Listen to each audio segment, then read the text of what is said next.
ಎಲ್ರಿಗೂ ಕೂಡ ಪ್ರೀತಿಯ ನಮಸ್ಕಾರಗಳು. ಧಾರವಾಡ ಕಟ್ಟೆ ಧಾರವಾಡ ಈಗಾಗಲೇ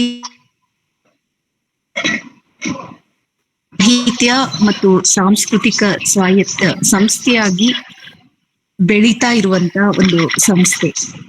ಇಷ್ಟು ಮಟ್ಟಿಗೆ ಈ ಸಂಸ್ಥೆ ಬೆಳೆಯೋದಕ್ಕೆ ಕಾರಣೀಕರ್ತರಾದಂತಹ ಧಾರವಾಡ ಕಟ್ಟೆಯ ಎಲ್ಲ ಬಳಗದವರಿಗೆ ಹಾಗೇನೆ ಸಾಹಿತ್ಯವನ್ನ ಪ್ರೀತಿಸುವಂತಹ ಸಹೃದಯರಿಗೆ ಆತ್ಮೀಯ ಸ್ವಾಗತವನ್ನ ಕೋರ್ತಾ ಇವತ್ತಿನ ಕಾರ್ಯಕ್ರಮವನ್ನ ಪ್ರಾರಂಭ ಮಾಡ್ತಾ ಇದ್ದೇವೆ. ಧಾರವಾಡ ಕಟ್ಟೆ 4 ವರ್ಷಗಳಲ್ಲಿ ನಿರಂತರವಾಗಿ ಕಾರ್ಯಕ್ರಮಗಳನ್ನ ಆಯೋಜನೆ ಮಾಡೋದ್ರ ಮೂಲಕ ಈಗಾಗಲೇ 313 ಕಾರ್ಯಕ್ರಮಗಳನ್ನ ಆಯೋಜನೆ ಮಾಡಿದೆ. ಇವತ್ತು 314ನೇ ಒಂದು ಕಾರ್ಯಕ್ರಮಕ್ಕೆ ನಾವೆಲ್ಲರೂ ಕೂಡ ಭಾಜನರಾಗಿದ್ದೇವೆ. ಹಲವಾರು ಉಪನ್ಯಾಸ ಮಾಲಿಕೆಗಳನ್ನ ಆಯೋಜನೆ ಮಾಡುವುದರ ಮೂಲಕ ಸಾಹಿತ್ಯಾಸಕ್ತರಿಗೆ ಅವರ ಆಸಕ್ತಿಗೆ ಅನುಗುಣವಾಗಿ ಹಲವಾರು ಉಪನ್ಯಾಸಗಳ ಮೂಲಕ ಜ್ಞಾನ ದಾಸೋಹವನ್ನ ಮಾಡದಿರುವಂತಹ ಕಟ್ಟೆ ಇದಾಗಿದೆ. ಶೇಕ್ಸ್ಪಿಯರ್ ನಾಟಕಗಳ ಉಪನ್ಯಾಸ ಮಾಲಿಕೆಯನ್ನ ಈಗಾಗಲೇ ಪ್ರಾರಂಭ ಮಾಡಿದ್ದು 3 ಉಪನ್ಯಾಸಗಳು ಈ ಒಂದು ವೇದಿಕೆಯಲ್ಲಿ ಜರುಗಿವೆ. ಇವತ್ತು 4ನೇ ಒಂದು ಉಪನ್ಯಾಸಕ್ಕೆ ನಾವೆಲ್ಲರೂ ಕೂಡ ಕಾರಣೀಕರ್ತ ಆಗ್ತಾ ಇದ್ದೇವೆ.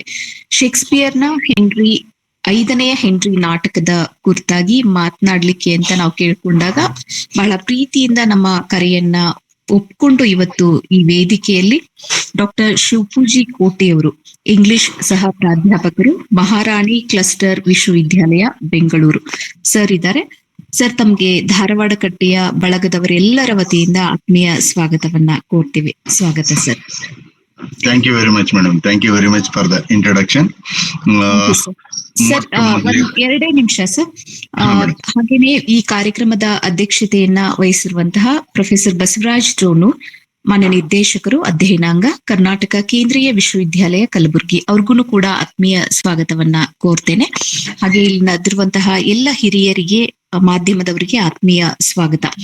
ಈ ಒಂದು ಉಪನ್ಯಾಸ ಮಾಲಿಕೆ ಆದಿಕವಿ ಮಹರ್ಷಿ ಶ್ರೀ ವಾಲ್ಮೀಕಿ ವಿಶ್ವವಿದ್ಯಾಲಯ ರಾಯಚೂರು ಹಾಗೇನೆ ಸಿವಿಜಿ ಪಬ್ಲಿಕೇಶನ್ ಬೆಂಗಳೂರು ಇವರ ಒಂದು ಸಹಯೋಗದಲ್ಲಿ ಈ ಮಾಲಿಕೆ ಜರುಗ್ತಾ ಇದೆ. ಈ ಎಲ್ಲ ಒಂದು 37 ನಾಟಕಗಳ ಒಂದು ಪುಸ್ತಕ ರೂಪದಲ್ಲಿ ತರುವಂತಹ ಒಂದು ಕಾರ್ಯಕ್ಕೆ ನಮ್ಗೆ ಕೈ ಜೋಡಿಸಿರುವಂತಹ ಸಿವಿಜಿ ಪಬ್ಲಿಕೇಶನ್ ಬೆಂಗಳೂರು ಹಾಗೇನೆ ಆದಿಕವಿ ಮಹರ್ಷಿ ವಾಲ್ಮೀಕಿ ವಿಶ್ವವಿದ್ಯಾಲಯ ರಾಯಚೂರು ಇವರಿಗೆ ಧನ್ಯವಾದಗಳನ್ನ ಅರ್ಪಿಸ್ತೇವೆ.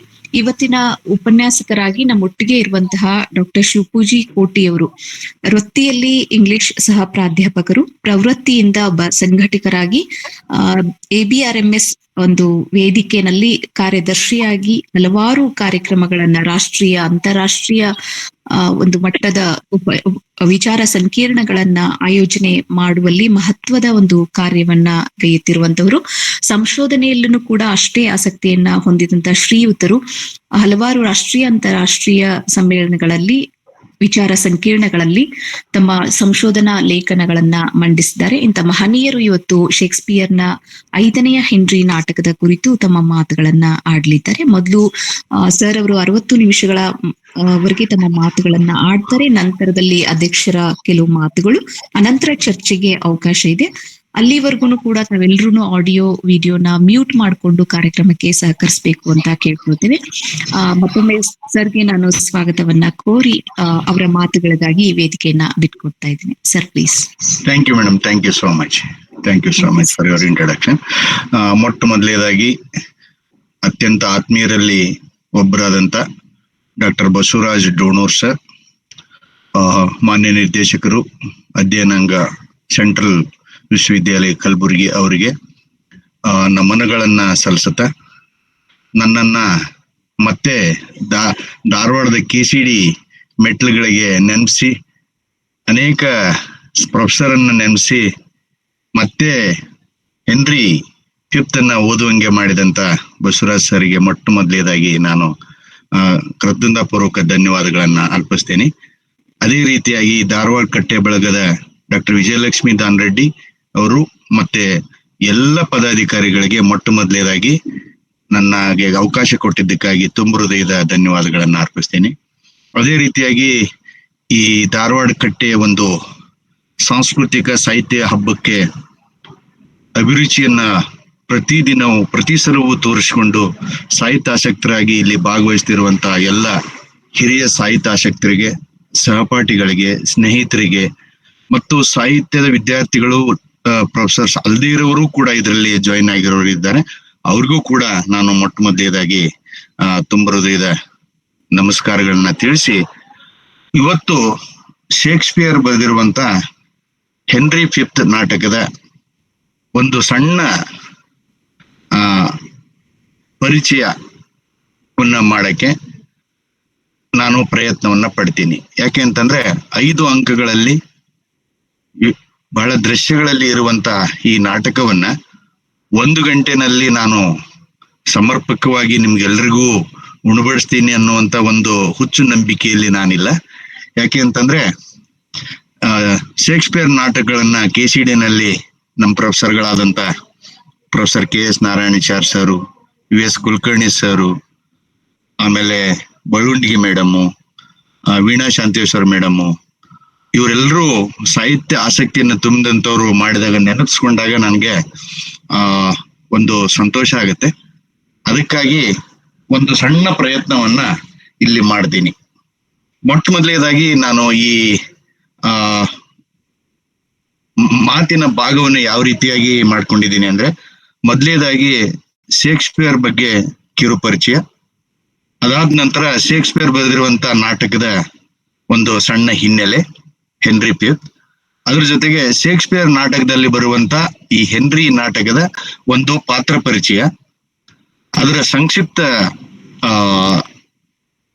ಸಮ್ರಿ, ಅದ್ರ ಜೊತೆಗೆ ಅದು ಯಾವ ರೀತಿಯಾದಂತ ಒಂದು ಥೀಮ್ಗಳನ್ನ, ಮೋಟಿವ್ಸ್ ಗಳನ್ನ, ಸಿಂಬಾಲ್ಗಳನ್ನ ಒಳಗೊಂಡಿದೆ, ಇವೆಲ್ಲವನ್ನ ಕ್ರೋಢೀಕರಿಸಿದಾಗ ಕೊನೆಗೆ ನಮ್ಗೆ ಹೆಂಗೆ ವಿಮರ್ಶೆಗೆ ಅದು ನಮ್ಮನ್ನ ಕರೆದುಕೊಳ್ಳುತ್ತೆ, ವಿಮರ್ಶೆಗೆ ನಮ್ಮನ್ನ ಹೆಂಗೆ ಆಹ್ವಾನ ಮಾಡುತ್ತೆ ಅನ್ನೋದನ್ನ ನಾವು ಕೊನೆ ಹಂತದಲ್ಲಿ ನೋಡೋಣ ಅನ್ನೋದು ನನ್ನ ವೈಯಕ್ತಿಕವಾದಂತ ಒಂದು ಅಭಿಪ್ರಾಯ.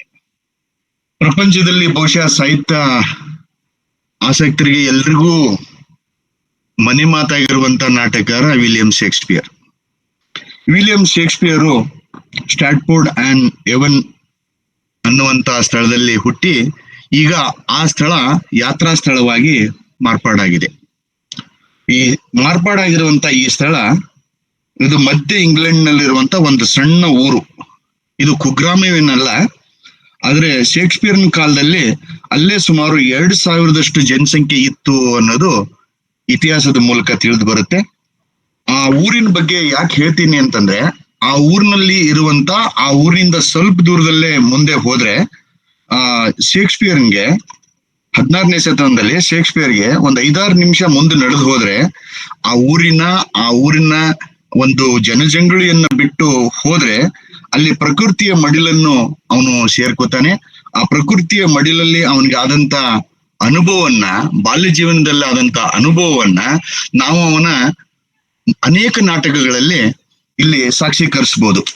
ಪ್ರಕೃತಿಯಲ್ಲಿ ನಡೆಯುವ ನಿತ್ಯ ನೂತನವಾದ ಪರಿವರ್ತನೆಯನ್ನ ಪ್ರತಿ ವರ್ಷವೂ ನೋಡಿ ಆನಂದ ಪಟ್ಟಿರುವಂತ ಅವನು ಒಂದು ವಿಚಾರವನ್ನ, ಅವನು ವಸಂತ ಗಾಳಿಗೆ ಮೈಯೊಡ್ಡಿ ನಿರಂತರವಾಗಿ ಅಡವಿ ಮರದಲ್ಲಿ ಮಲಗಿ ಮುಗುಲಿಗಳ ಆಟವನ್ನು ನೋಡಿದ್ದನ್ನು ಲಂಡನ್ ಗ್ಲೋಬ್ ಥಿಯೇಟರ್ ನಲ್ಲಿ ಮತ್ತೆ ಬ್ಲ್ಯಾಕ್ ಫ್ಲೈಯರ್ ಮುಂತಾದ ಕಡೆಗಳಲ್ಲಿ ನಾವು ಅದನ್ನ ಸವಿಬಹುದು ಅಂತ ನನಗನ್ಸುತ್ತೆ. ಇಲ್ಲಿ ಶೇಕ್ಸ್ಪಿಯರ್ನ ನಾಟಕಗಳಲ್ಲಿ ಶೇಕ್ಸ್ಪಿಯರ್ ಚಿತ್ರೀಕರಿಸಲು ಪ್ರಯತ್ನ ಪಟ್ಟಿರುವಂತ ಕೆಲವಷ್ಟು ವಿಚಾರಗಳಂತಂದ್ರೆ ಮಾನವನ ಹುಚ್ಚುತನ, ಸ್ವಾರ್ಥ, ಮೋಸ, ಕ್ರೌರ್ಯ, ರಾಜಕೀಯ ಗೊಂದಲ, ಇವುಗಳ ಪರಿಜ್ಞಾನವೂ ಕೂಡ ಶೇಕ್ಸ್ಪಿಯರ್ಗೆ ಸ್ವಲ್ಪ ಮಟ್ಟಿಗಾದ್ರೂ ಅಲ್ಲಿಯೇ ದೊರೆತಿರ್ಬೋದು ಅಂತ ಅನ್ಸುತ್ತೆ, ತಮ್ಮ ಊರಿನಲ್ಲೇನೆ ದೊರೆತಿರ್ಬೋದು ಅಂತ ಅನ್ಸುತ್ತೆ. ಹಾಗಾಗಿನೇ ಅವನು ಆ ನಾಟಕಗಳನ್ನ ಬರೆಯುವಾಗ ಆ ಊರಿನ ಒಂದು ಆ ನಾಸ್ಟೆಲ್ಜಿಯಾ ಫೀಲಿಂಗ್, ಆ ಗಮನವನ್ನು ಇಟ್ಕೊಂಡು ಬರ್ದಿದ್ದಾನೆ ಅನ್ಸುತ್ತೆ. ಅಲ್ಲಿ ಸ್ಟ್ರಾಟ್ಫೋರ್ಡ್ ಸುತ್ತಮುತ್ತ ಇರುವ ನಾಡಿನಲ್ಲಿ ಗುಲಾಬಿ ಯುದ್ಧಗಳಾಗಿದ್ದಾವೆ ಅನ್ನೋದನ್ನ ತೋರಿಸ್ತಾರೆ. The wars of the roses. ಗುಲಾಬಿ ಯುದ್ಧಗಳು ಅಂತ ಯಾಕಿಲ್ಲಿ ಬರುತ್ತೆ ಅಂತಂದ್ರೆ, ಇಲ್ಲಿ ಗುಲಾಬಿ ಯುದ್ಧಗಳಿಗೆ ಸಂಬಂಧಪಟ್ಟಂತ ಅನೇಕ ಸ್ಥಳಗಳ ಇದಾವೆ. ಇದು ಗುಲಾಬಿ ಹೂವಿನ ಒಂದು ಸಂಕೇತ ಏನು ಅಂತಂದ್ರೆ, ಯಾರ್ಕ್ ಪಕ್ಷದ ಮಾಂಡಲಿಕನಾಗಿ ರಾಜ ನಿರ್ಮಾತ ಕಿಂಗ್ ಮೇಕರ್ ಎಂದು ಹೆಸರು ಪಡೆದಂತ ಅರ್ಲ್ ವಾರಿಕನ್ ಕೋಟೆ ಮನೆಯೂ ಕೂಡ ಕ್ಯಾಸ್ಟಲ್ ಅಂತ ನಾವು ಇಂಗ್ಲಿಷ್ ಅಲ್ಲಿ ಹೇಳ್ತೀವಿ, ಅದು ಸ್ಟ್ಯಾಟ್ಫರ್ಡ್ ನಿಂದ ಕೆಲವೇ ಗಂಟೆ ನಡೆದ್ರೆ ತಲುಪುವಷ್ಟು ಹತ್ತಿರದಲ್ಲಿದೆ. ಅದ್ರ ಜೊತೆಗೆ ಇನ್ನೂ ಸ್ವಲ್ಪ ದೂರ ನಡೆದ್ರೆ ಲಾಂಕಸ್ಟರ್ ಪಕ್ಷದವರು ನೆಲೆಯಾಗಿದ್ದಂತ ಕಾವೆಂಟ್ರಿ ಅನ್ನುವಂಥದ್ದು ಅಲ್ಲಿ ಸಿಗುತ್ತೆ. ಆದ್ದರಿಂದ ಈ ಗುಲಾಬಿ ಯುದ್ಧಗಳ ವಿಷಯದಲ್ಲಿ ಕವಿಯ ಆಸಕ್ತಿ ಚಿಕ್ಕಂದಿನಲ್ಲಿಯೇ ಕೆಳೆದಿರಬಹುದು ಆಗಿರ್ಬೋದು ಅನ್ನೋದು ಕೂಡ ಅವನ ಐತಿಹಾಸಿಕ ನಾಟಕಗಳಲ್ಲಿ, ಅದರಲ್ಲಿ ಒಂದೆರಡನ್ನ ಬಿಟ್ರೆ ವಿಶೇಷವಾಗಿ ಐತಿಹಾಸಿಕ ನಾಟಕಗಳಲ್ಲಿ, ಹಿಸ್ಟಾರಿಕಲ್ ಡ್ರಾಮಾಸ್ಗಳಲ್ಲಿ ಅದು ಬಹಳ ಎದ್ದು ಕಾಣುತ್ತೆ ನಮ್ಗೆ. ಈ ಯುದ್ಧಗಳು ನಡೀತಿದ್ದಾಗ ಕಂಡು ಬಂದಂತ ರಾಜಕೀಯ ಕುತಂತ್ರ, ಸ್ವಾರ್ಥ, ಕೇಡಿಗೆತನ ಸ್ವಾಭಾವಿಕವಾಗಿ ಒಳ್ಳೆಯವರೆನ್ನಬಹುದಾದಂತ ಜನರಲ್ಲಿ ಉದ್ಭವಿಸಿದಂತ ಒಂದು ನೈಜ ದೇಶದಲ್ಲಿ ಉಂಟಾಗುವಂತ ಒಂದು ಒಡುಕು, ಅಶಾಂತಿ, ಇವೆಲ್ಲವುಗಳು ಶೇಕ್ಸ್ಪಿಯರ್ನ ನಾಟಕಗಳಲ್ಲಿ ಪದೇ ಪದೇ ಒತ್ತಿ ಹೇಳುವಂತ ಸಂದರ್ಭಗಳನ್ನ ನಾವು ಓದುವಾಗ ಕಾಣ್ತೀವಿ. ಶೇಕ್ಸ್ಪಿಯರ್ ತಮ್ಗೆಲ್ಲ ಗೊತ್ತಿರುವ ಹಾಗೆ 37 ನಾಟಕಗಳನ್ನ, 154 ಸಾನೆಟ್ ಸುನಿತಗಳನ್ನ, 2 ಉದ್ದನೆಯ ಲಾಂಗ್ ನೆರೇಟಿವ್ ಪೋಯಮ್ಗಳನ್ನ ಬರಿತಾನೆ. ಅವನ ನಾಟಕಗಳನ್ನ ನಾವು ವಿಭಾಗೀಕರಿಸೋದಾದ್ರೆ ಲಘು ರಚನೆಗಳು, ರೊಮ್ಯಾಂಟಿಕ್ ಕಾಮಿಡಿಗಳು, ರೋಮನ್ ಇತಿಹಾಸದ ಟ್ರಾಜಿಡಿಗಳು, ಇಂಗ್ಲೆಂಡಿನ ಇತಿಹಾಸದ ನಾಟಕಗಳು ಮತ್ತು ಡಾರ್ಕ್ ಕಾಮಿಡಿಗಳು, ಕೆಲವು ಟ್ರಾಜಿಡಿಗಳು, ಮೇರು ಟ್ರಾಜಿಡಿಗಳು, ಕಡೆ ನಾಟಕಗಳು ಅಂತ ಹೇಳಿ 8 ವಿಭಾಗವಾಗಿ ನಾವು ಅವನ್ನ ಕಾಣಬಹುದು. ಈ 8 ವಿಭಾಗದಲ್ಲಿ ಇವತ್ತು ನಾನು ಪ್ರಚಾರಪಡಿಸ್ತಿರುವಂತಹ ಒಂದು ನಾಟಕ ಬರೋದು ಇಲ್ಲಿ ಹಿಸ್ಟಾರಿಕಲ್ ನಾಟಕಗಳಲ್ಲಿ, ಇಂಗ್ಲೆಂಡಿನ ಇತಿಹಾಸದ ನಾಟಕಗಳು. ಇಂಗ್ಲೆಂಡಿನ ಇತಿಹಾಸದ ನಾಟಕಗಳಲ್ಲಿ 10 ನಾಟಕಗಳಲ್ಲಿ ಇದು ಅತಿ ಪ್ರಮುಖವಾದಂತ ಒಂದು ನಾಟಕ, ಪ್ರಮುಖವಾದಂತ ಪ್ಲೇ. ಯಾಕೆ ಇದು ಪ್ರಮುಖವಾಗುತ್ತೆ ಅನ್ನೋದನ್ನ ನಾನು ಮುಂದಿನ ವಿಚಾರ ಮಂಡನೆಯಲ್ಲಿ ತಿಳಿಸಕ್ಕೆ ಪ್ರಯತ್ನವನ್ನ ಪಡ್ತೀನಿ. ಇಲ್ಲಿ the life of king henry the fifth, ಇದು ಒಂದು ಚಾರಿತ್ರಿಕ ನಾಟಕ, historical play, held between 1598 to 1999. ಇಲ್ಲಿ ಇದು ಸಣ್ಣ ಶೇಕ್ಸ್ಪಿಯರ್ನ ಒಂದು ಕಿರು ಪರಿಚಯ. ಬಹಳ ಇದೆ ಶೇಕ್ಸ್ಪಿಯರ್ ಬಗ್ಗೆ ಮಾತಾಡಕ್ಕೆ, ಟೈಮ್ ಕನ್ಸ್ಟ್ರೈನ್ ಇರೋದ್ರಿಂದ ಇಲ್ಲಿ ಸ್ವಲ್ಪದ್ರಲ್ಲಿ ನಾನು ಅದನ್ನ ಪರಿಚಯ ಮಾಡಿದ್ದೀನಿ. ಶೇಕ್ಸ್ಪಿಯರ್ನ ಮೊದಲಿನ ಕಾಲವನ್ನ, ಶೇಕ್ಸ್ಪಿಯರ್ ನಂತರ ಕಾಲದ ಡ್ರಾಮಾದ ಒಂದು ಇತಿಹಾಸವನ್ನ ನೋಡಿದ್ರೆ, ಶೇಕ್ಸ್ಪಿಯರ್ನ ಕಾಲ ಎಲಿಜಬೆಥನ್ ಕಾಲದಲ್ಲಿ ಬರೋದ್ರಿಂದ, ಇದು ಸಾಹಿತ್ಯದ ಸುವರ್ಣ ಯುಗದ ಕಾಲದಲ್ಲಿ ಬರೋದ್ರಿಂದ ನಾಟಕಗಳು ಬಹಳ ಪ್ರಬುದ್ಧವಾಗಿ ಎಲ್ಲ ಜನರನ್ನ ಎಲ್ಲ ಕಾಲದಲ್ಲಿಯೂ ಕೂಡ ಮುಟ್ಟುವಂತ ಮತ್ತು ಅವರನ್ನ ಯೋಚನೆಗೆ ಹಚ್ಚುವಂತ ಒಂದು ಪ್ರಯತ್ನವನ್ನ ನಾಟಕಗಳು ಮಾಡ್ತಾವಂತ ಇಲ್ಲಿ ನಾವು ಹೇಳ್ಬೋದು. ಇಲ್ಲಿ ಶೇಕ್ಸ್ಪಿಯರ್ನ ನಾಟಕ ಇದು ಹೆನ್ರಿ ಫಿಫ್ತ್, ಇದರಲ್ಲಿ ಸುಮಾರು ಒಂದು 25 ಕ್ಯಾರೆಕ್ಟರ್ಗಳು ಬರ್ತವೆ. ಅದರಲ್ಲಿ ಪ್ರಮುಖವಾಗಿ ಕೆಲವುಗಳನ್ನ ನಾನು ಹೇಳ್ತೇನೆ, ಆದ್ರೆ ಅದನ್ನ ನೆರೇಷನ್ ಮಾಡುವಾಗ, ವಿವರಣೆ ಕೊಡುವಾಗ ಅವನ್ನ ಅಲ್ಲಿ ಕನೆಕ್ಟ್ ಮಾಡಿ ಸಂಬಂಧೀಕರಿಸಿ ಅದನ್ನ ವಿಸ್ತರಿಸಕ್ಕೆ ಪ್ರಯತ್ನವನ್ನ ಪಡ್ತೀನಿ. ಕಿಂಗ್ ಹೆನ್ರಿ ಅಂತವನು, ಕಿಂಗ್ ಹೆನ್ರಿ ಫಿಫ್ತ್ ಇಲ್ಲಿ ರಾಜನಾಗಿ ಕಾಣ್ತಾನೆ. ಅವನು ತುಂಬಾ ಜಾಣ, ಧೈರ್ಯವಂತ, ಜ್ಞಾನವಂತ ಮತ್ತು ರಾಜತ್ವವನ್ನ ಹೊಂದಿದವನು, ತುಂಬಾ ಬದ್ಧತೆಯಿಂದ ಕೂಡಿದಂತ ವ್ಯಕ್ತಿ, ಒಳ್ಳೆ ಪರ್ಸನಾಲಿಟಿ ಅನ್ನ ಹೊಂದಿರುವಂತ ಒಬ್ಬ ವ್ಯಕ್ತಿ.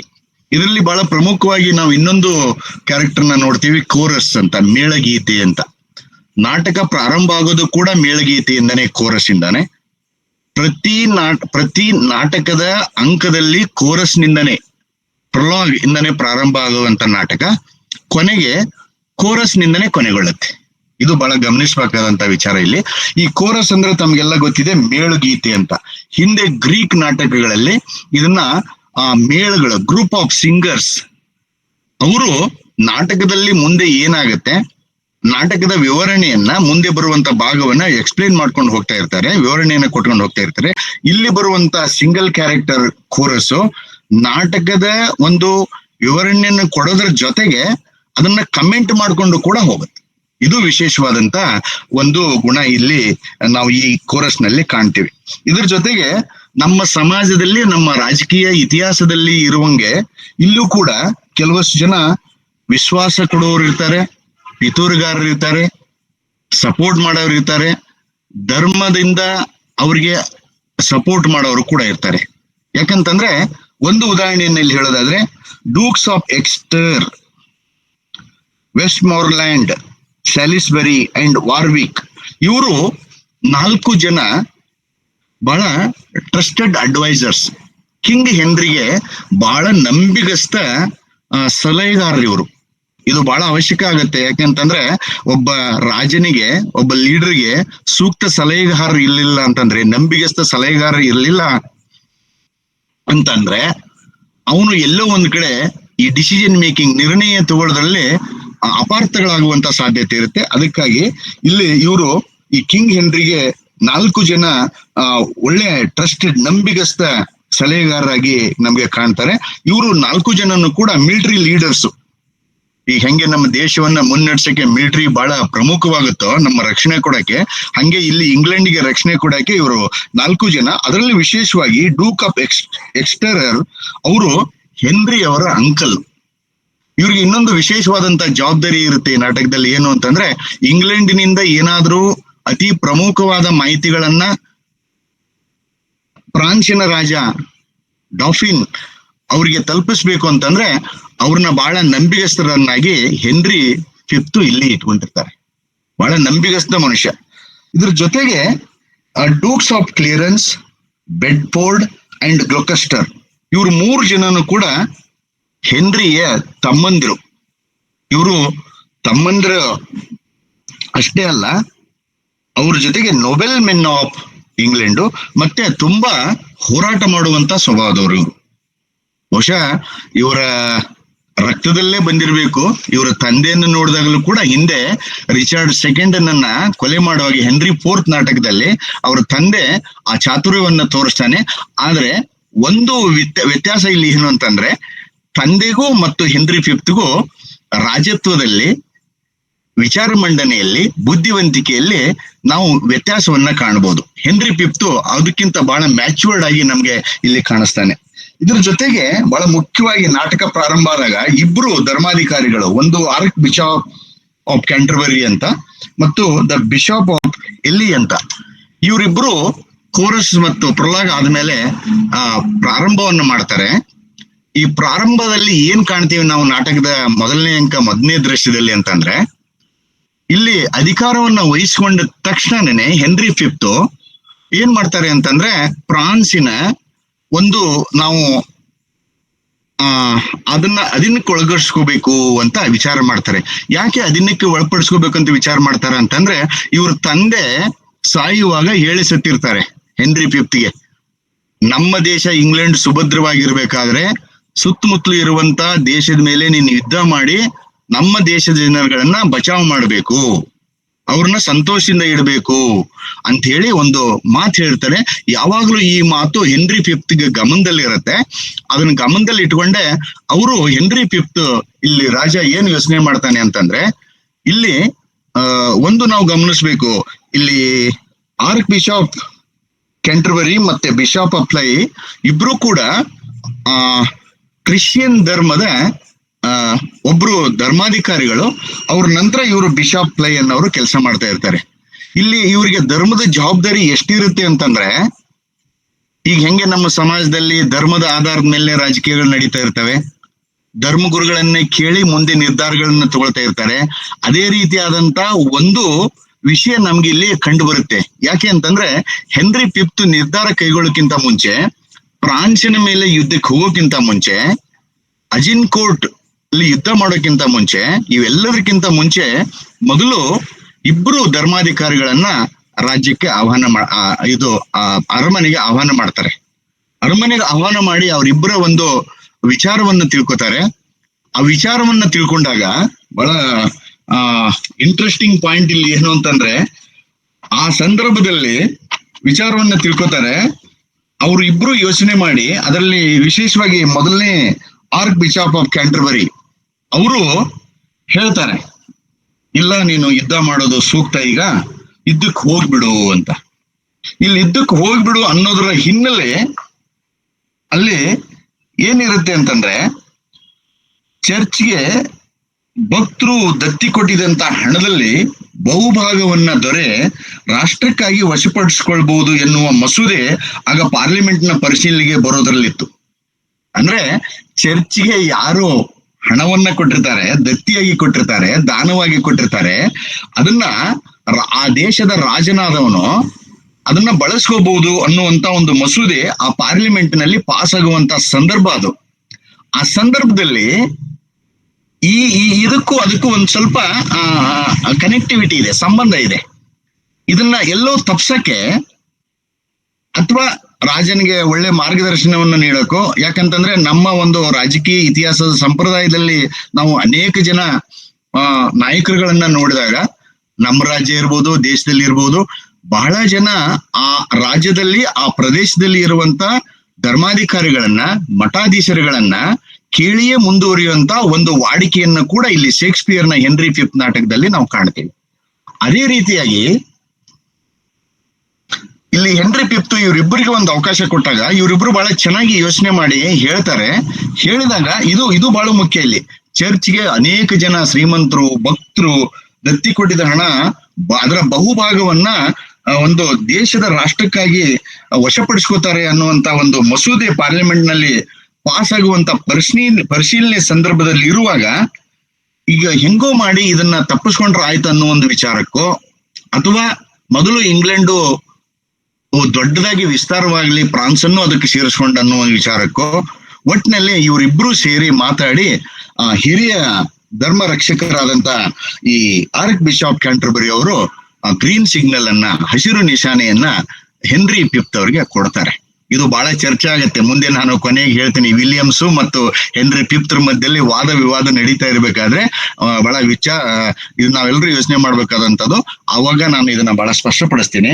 ಇಲ್ಲಿ ಇದೆಲ್ಲ ನಿರ್ಧಾರವನ್ನ ತಗೊಂಡ ಮೇಲೆ ಯುದ್ಧ ಸಿದ್ಧತೆಗೆ ಅವರು ರೆಡಿ ಆಗ್ತಾರೆ. ಯುದ್ಧ ಸಿದ್ಧತೆ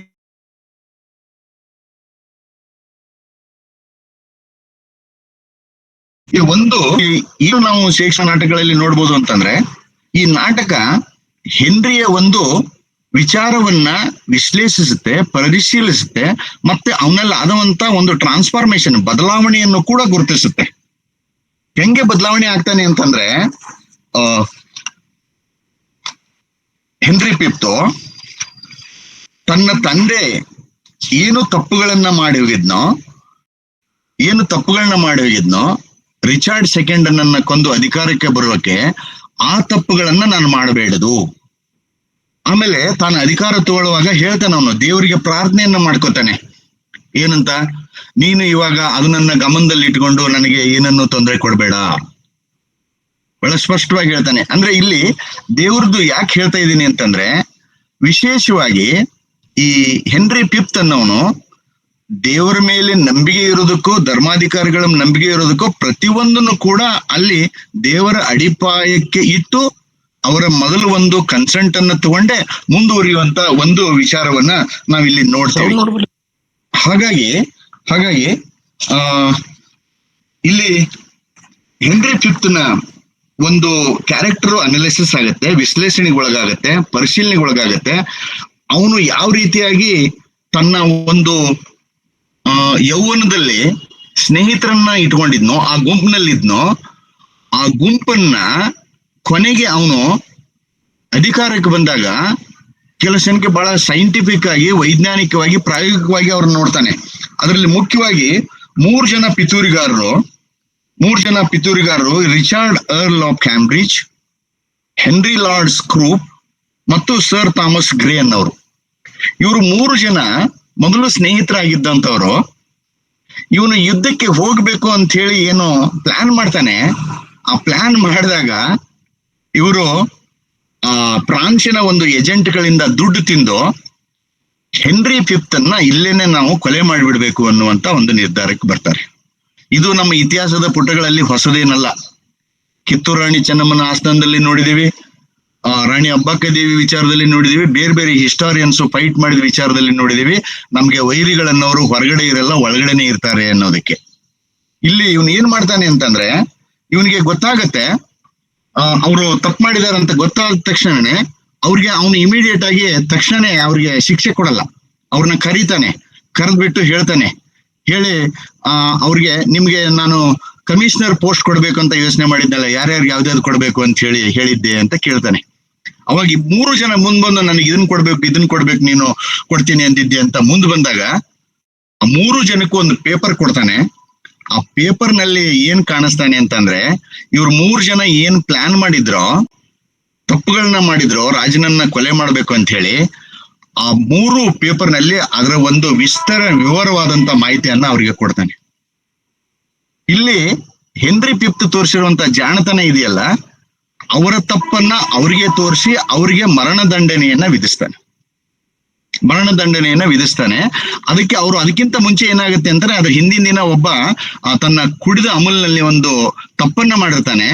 ಆ ತಪ್ಪು ಮಾಡಿದವ್ರಿಗೆ ಏನ್ ಶಿಕ್ಷೆ ಕೊಡ್ಬೇಕು ಅಂತ ಇವ್ರು ಕೇಳಿದಾಗ, ಇಲ್ಲ ಸ್ವಾಮಿ, ಅವನನ್ನ ಪೂರ್ತಿ ಗಲ್ಲಿಗೆ ಏರಿಸ್ಬಿಟ್ಟು ಅವ್ನ್ ಸಾಯಿಸ್ಬಿಡ್ಬೇಕು ಅಂತ ಇವರೇ ಹೇಳಿರ್ತಾರೆ. ಇವ್ರು ಹೇಳಿದ ತಕ್ಷಣನೇ ಅದೇ ಒಂದು ವಿಚಾರವನ್ನ ಮನಸ್ಸಿನಲ್ಲಿ ಇಟ್ಕೊಂಡು ಹೆನ್ರಿ ಫಿಫ್ತ್ ಇವರು ಮಾಡಿದಂತ ತಪ್ಪಿಗೆ ಏನ್ ಶಿಕ್ಷೆ ಕೊಡ್ಬೇಕು ಅನ್ನೋದು ಅವ್ರ ಬಾಯಿಂದನೇ ಹೇಳಿಸ್ತಾನೆ. ಇದು ನಾಟಕದಲ್ಲಿ ಈ ಪ್ಲೇ ನಲ್ಲಿ ಬಹಳ ಚೆನ್ನಾಗಿ ಪ್ರಸ್ತುತವಾಗಿದೆ. ಆವಾಗ ಅವ್ರ 3 ಜನರನ್ನು ನೇಣು ಹಾಕ್ಬೇಕು ಅಂತ ಹೇಳಿ ನಿರ್ಧಾರ ತಗೋತಾನೆ. ಇಲ್ಲಿ ಬಹಳ ಮುಖ್ಯವಾಗಿ ಅಂತಂದ್ರೆ ಇವ್ರನ್ನ ನಾವು ಪಿತೂರಿಗಾರರು ಅಂತ ಕರಿಬಹುದು. ಹೆಂಗೆ ನಾವು ಜೂಲಿಯಸ್ ಸೀಸರ್ ನಲ್ಲಿ ಕ್ಯಾಸಿಯಸ್ ಅವನು ಬ್ರೂಟಸ್ನಿಗೆ ಸಹಾಯ ಮಾಡಿ ಜೂಲಿಯಸ್ನ ವಿರುದ್ಧವಾಗಿನೇ ದಂಗೆ ಹೇಳ್ತಾನೋ, ಜೂಲಿಯಸ್ ಸೀಸರ್ನ ಕೊಲ್ಬೇಕು ಅಂತ ಹೇಳಿ ತನ್ನ ಕೈಯನ್ನ ಬ್ರೂಟಸ್ನ ಜೊತೆ ಸೇರ್ತಾನೋ, ಆ ರೀತಿಯಾಗಿ ಇಲ್ಲಿ ಇವರು 3 ಜನ ಪಿತೂರಿಗಾರರು ಫ್ರಾನ್ಸಿನ ಜೊತೆ ಸೇರಿ ತಮ್ಮ ರಾಜನ ಹೆನ್ರಿಯನ್ನೇ ಕೊಲೆ ಮಾಡ್ಬೇಕು ಅನ್ನೋದು ಅದು ತೋರಿಸ್ತಾರೆ. ಅದರಲ್ಲಿ ವಿಶೇಷವಾಗಿ ಸ್ಕ್ರೂಪ್ ಮತ್ತು ಹೆನ್ರಿ ಅವ್ರು ಬಹಳ ಕ್ಲೋಸ್ ಇರ್ತಾರೆ. ಆದ್ರೆ ಇವರು ಯು ಬ್ರೂಟ್ ಅನ್ನೋ ನಾವು ನೋಡಿದ್ವಿ ಜೂಲಿಯಸ್ ಸೀಸರ್ಲಿ. ಆ ರೀತಿಯಾಗಿ ಇಲ್ಲಿ ಅವನಿಗೆ ಆಶ್ಚರ್ಯ ಆಗುತ್ತೆ. ಏನ್ ಆಶ್ಚರ್ಯ ಆಗುತ್ತೆ ಅಂದ್ರೆ, ನಾನು ಯಾವಾಗೂ ಇವ್ರ ಮೇಲೆ ಏನೂ ತಪ್ಪು ಮಾಡದೇ ಇರೋವಂತವನು ನನ್ನನ್ನ ಯಾಕೆ ಇವರು ಕೊಲೆ ಮಾಡಕ್ಕೆ ಯೋಚನೆ ಮಾಡಿದ್ರು ಅಂತ. ಇದರಿಂದ ನಾವು ಒಂದು ಗಮನಿಸ್ಬೇಕು, ಒಬ್ಬ ಎತ್ತರಕ್ಕೆ ಹೋಗುವಂತ ನಾಯಕ, ಪ್ರಬುದ್ಧವಾದಂತ ನಾಯಕ, ಪ್ರಾಮಾಣಿಕ ನಾಯಕ ಮೇಲ್ ಹೋಗುವಾಗ ಅವನನ್ನ ಕೊಲ್ಲಲಿಕ್ಕೂ ಕೂಡ ಪಿತೂರಿಯನ್ನ ಮಾಡ್ತಾರೆ ಅನ್ನೋದನ್ನ ಶೇಕ್ಸ್ಪಿಯರ್ ಆ ಕಾಲದಲ್ಲೇ ಬರೆದಿಟ್ಟಿದ್ದ ಅನ್ನೋದಕ್ಕೆ ಇದು ಒಂದು ಇತಿಹಾಸದಲ್ಲಿ ಸಾಕ್ಷಿ ಆಗುತ್ತೆ. ಇದ್ರ ಜೊತೆಗೆ ನಾವು ಮುಂದುವರೆದು ಹಂಗೆ ಹೋದಾಗ ಇಲ್ಲಿ ದ ಹೀರೋಯಿಕ್ ಕಿಂಗ್ ಯಾರು ಹೆನ್ರಿ ಒಳ್ಳೆ ಒಂದು ಚೆರಿಸ್ಮ್ಯಾಟಿಕ್ ಆಗಿರುವಂತ, ಎಲ್ಲರನ್ನ ಸ್ಫೂರ್ತಿ ತುಂಬಿಸುವಂತ ನಾಯಕಿಯಾಗಿ ಹೊರಹೊಮ್ಮಿದಾಗ ಇವನಲ್ಲಿ ಬಹಳ ಮುಖ್ಯವಾಗಿ ಒಂದು ಏನಿರುತ್ತೆ ಅಂತಂದ್ರೆ, ಬೇರೆ ಬೇರೆ ನ್ಯಾಷನಾಲಿಟಿ ಇರುವಂತ, ನ್ಯಾಷನಲ್ ಫೀಲಿಂಗ್ಸ್ ಇರುವಂತ, ರೀಜನಲ್ ಫೀಲಿಂಗ್ಸ್ ಇರುವಂತ, ನಾಸ್ಟಲ್ಜಿಕ್ ಫೀಲಿಂಗ್ ಇರುವಂತ ಒಂದು 4-5 ಜನ ಮಾಂಡಲಿಕರು ಇನ್ಚಾರ್ಜ್ ಆಗಿರ್ತಾರೆ. ಅವ್ರವ್ರ ವಿಚಾರಧಾರೆಗಳನ್ನೇ ಬೇರೆ ಆಗಿರ್ತವೆ. ಅವ್ರನ್ನ ಎಲ್ಲರನ್ನೂ ಕೂಡ ಒಟ್ಟಿಗೆ ಜೋಡಿಸಿ ಒಂದು ಇಂಗ್ಲೆಂಡ್ ಒಟ್ಟಾರೆಯಾಗಿ ನಾವು ಹೋರಾಟವನ್ನು ಫ್ರಾನ್ಸ್ ಮೇಲೆ ಮಾಡಬೇಕು ಅನ್ನುವಂತ ಒಂದು ಅವ್ರಿಗೆ ಯುನಿಟಿ ಅನ್ನೋದನ್ನ ಅಲ್ಲಿ ಕ್ರಿಯೇಟ್ ಮಾಡ್ತಾನೆ. ಆ ಒಕ್ಕಟ್ಟನ್ನ ಕ್ರಿಯೇಟ್ ಮಾಡಿ ಅವರನ್ನು ಕೂಡ ಕಾನ್ಫಿಡೆನ್ಸ್ ತಗೊಂಡು ಅಲ್ಲಿ ಮುಂದೆ ಹೋಗ್ತಾನೆ. ಇಲ್ಲಿ ಹೆನ್ರಿ ಫಿಫ್ತ್ನ ಒಂದು ವಿಶೇಷ ಗುಣ ಏನು ಅಂತಂದ್ರೆ, ಇವನು ಒಳ್ಳೆ ವಾಕ್ಚಾತುರ್ಯವನ್ನು ಹೊಂದಿರ್ತಾನೆ.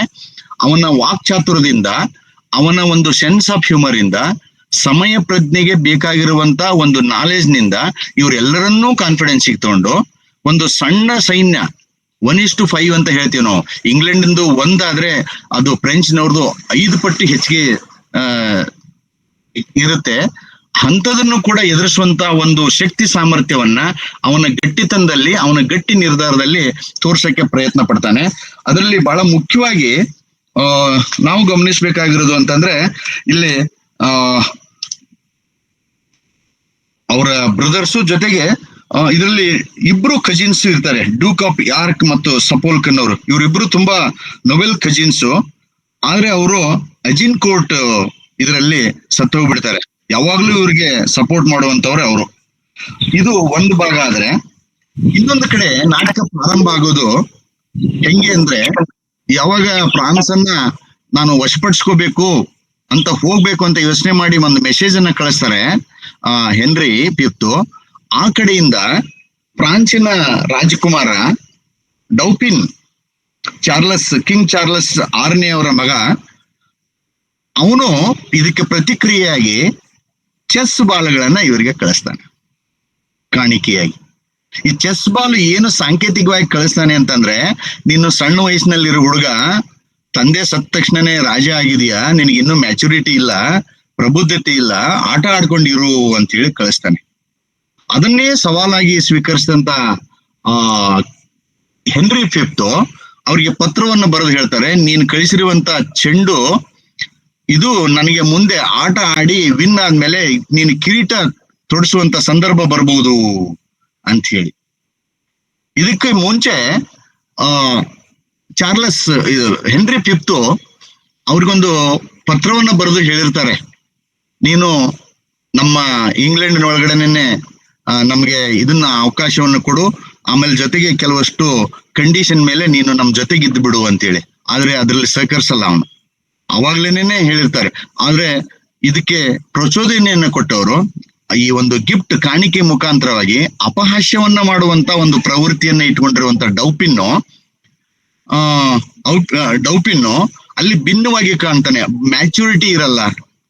ಯಾಕೆ ಅಂದ್ರೆ ಈ ನಾಟಕದಲ್ಲಿ ಬಹಳ ಸ್ಪಷ್ಟವಾಗಿ ಗೊತ್ತಾಗತ್ತೆ, ಅವ್ರ ತಂದೆ ಕಿಂಗ್ ಚಾರ್ಲಸ್ ಸಿಕ್ಸ್ತ್ ಯಾವಾಗ್ಲೂ ಹೇಳ್ತಾ ಇರ್ತಾರೆ ಡೌಪಿನ್ಗೆ, ನೀನು ಅಷ್ಟು ಸುಲಭವಾಗಿ ಕಿಂಗ್ ಹೆನ್ರಿ ಫಿಫ್ತ್ ಅನ್ನ ಅಂಡರ್ ಎಸ್ಟಿಮೇಟ್ ಮಾಡಬೇಡ.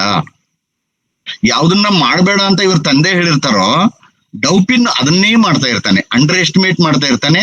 ಮತ್ತು ಇಂಗ್ಲೆಂಡಿನ ಜನಗಳನ್ನ, ಹೆನ್ರಿ ಫಿಫ್ತ್ ನನ್ನ ಯಾವಾಗ್ಲೂ ಅಪಹಾಸ್ಯದಿಂದ ನೋಡೋದು, ಜೋಕ್ ಮಾಡಿ ಮಾತಾಡೋದು, ಕಡೆಗಣಿಸಿ ಮಾತಾಡೋದು, ಇದೆಲ್ಲವೂ ಕೂಡ ಅವರಿಗೆ ಮಾರಕವಾಗಿ ಅಜಿನ್ಕೋಟ್ ಯುದ್ಧದಲ್ಲಿ ಸೋಲುವುದಕ್ಕೆ ಕಾರಣ ಆಗತ್ತೆ. ಇದು ನಾವು ಹಿಂಗ್ ಹೇಳ್ತೀವಿ ಇಂಗ್ಲಿಷ್ ನಲ್ಲಿ, confidence is very essential, over confidence is very dangerous, ambition is very essential, over ambition is very dangerous ಅಂತ ಹೇಳಿ. ಇದು ಮ್ಯಾಕ್ಬೆತ್ ನಾಟಕಗಳಲ್ಲಿ, ಬೇರೆ ಬೇರೆ ನಾಟಕಗಳಲ್ಲಿ ನಮ್ಗೆ ಓದುವಾಗ ಸಿಗುತ್ತೆ. ಹಾಗೆ ಇಲ್ಲಿ ಈ ಡೌಪಿನ್ ಮಾಡಿರುವಂತ ಒಂದು ಓವರ್ ಕಾನ್ಫಿಡೆನ್ಸ್ ಇಂದ, ಯಾಕೆ ಓವರ್ ಕಾನ್ಫಿಡೆನ್ಸ್ ಅಂತಂದ್ರೆ ನಮ್ಮ ಸೈನ್ಯ ಅವ್ರಕ್ಕಿಂತ 5 ಪಟ್ಟು ದೊಡ್ಡದಾಗಿದೆ ಅನ್ನುವಂತ, ಇದು ಗಾತ್ರದಲ್ಲಿ ದೊಡ್ಡದಾಗಿದೆ ಹೊರತು ಕ್ವಾಲಿಟಿನಲ್ಲಿ ಇದೆವಾ, ನಮ್ಮ ಸೈನಿಕರು ಗಟ್ಟಿಯಾಗಿದ್ದಾರಾ, ಬದ್ಧತೆಯಿಂದ ಇದ್ದಾರಾ ಅನ್ನೋದನ್ನ ಯೋಚನೆ ಮಾಡಲ್ಲ ಡೌಪಿನ್. ಈ ಡೌಪಿನ್ ಇದನ್ನ ಯೋಚನೆ ಮಾಡೋದ್ರಲ್ಲಿ ಬಹಳ ಇಮ್ಯಾಚ್ಯೂರ್ ಆಗಿ ಕಾಣ್ತಾರೆ ನಮ್ಗೆ.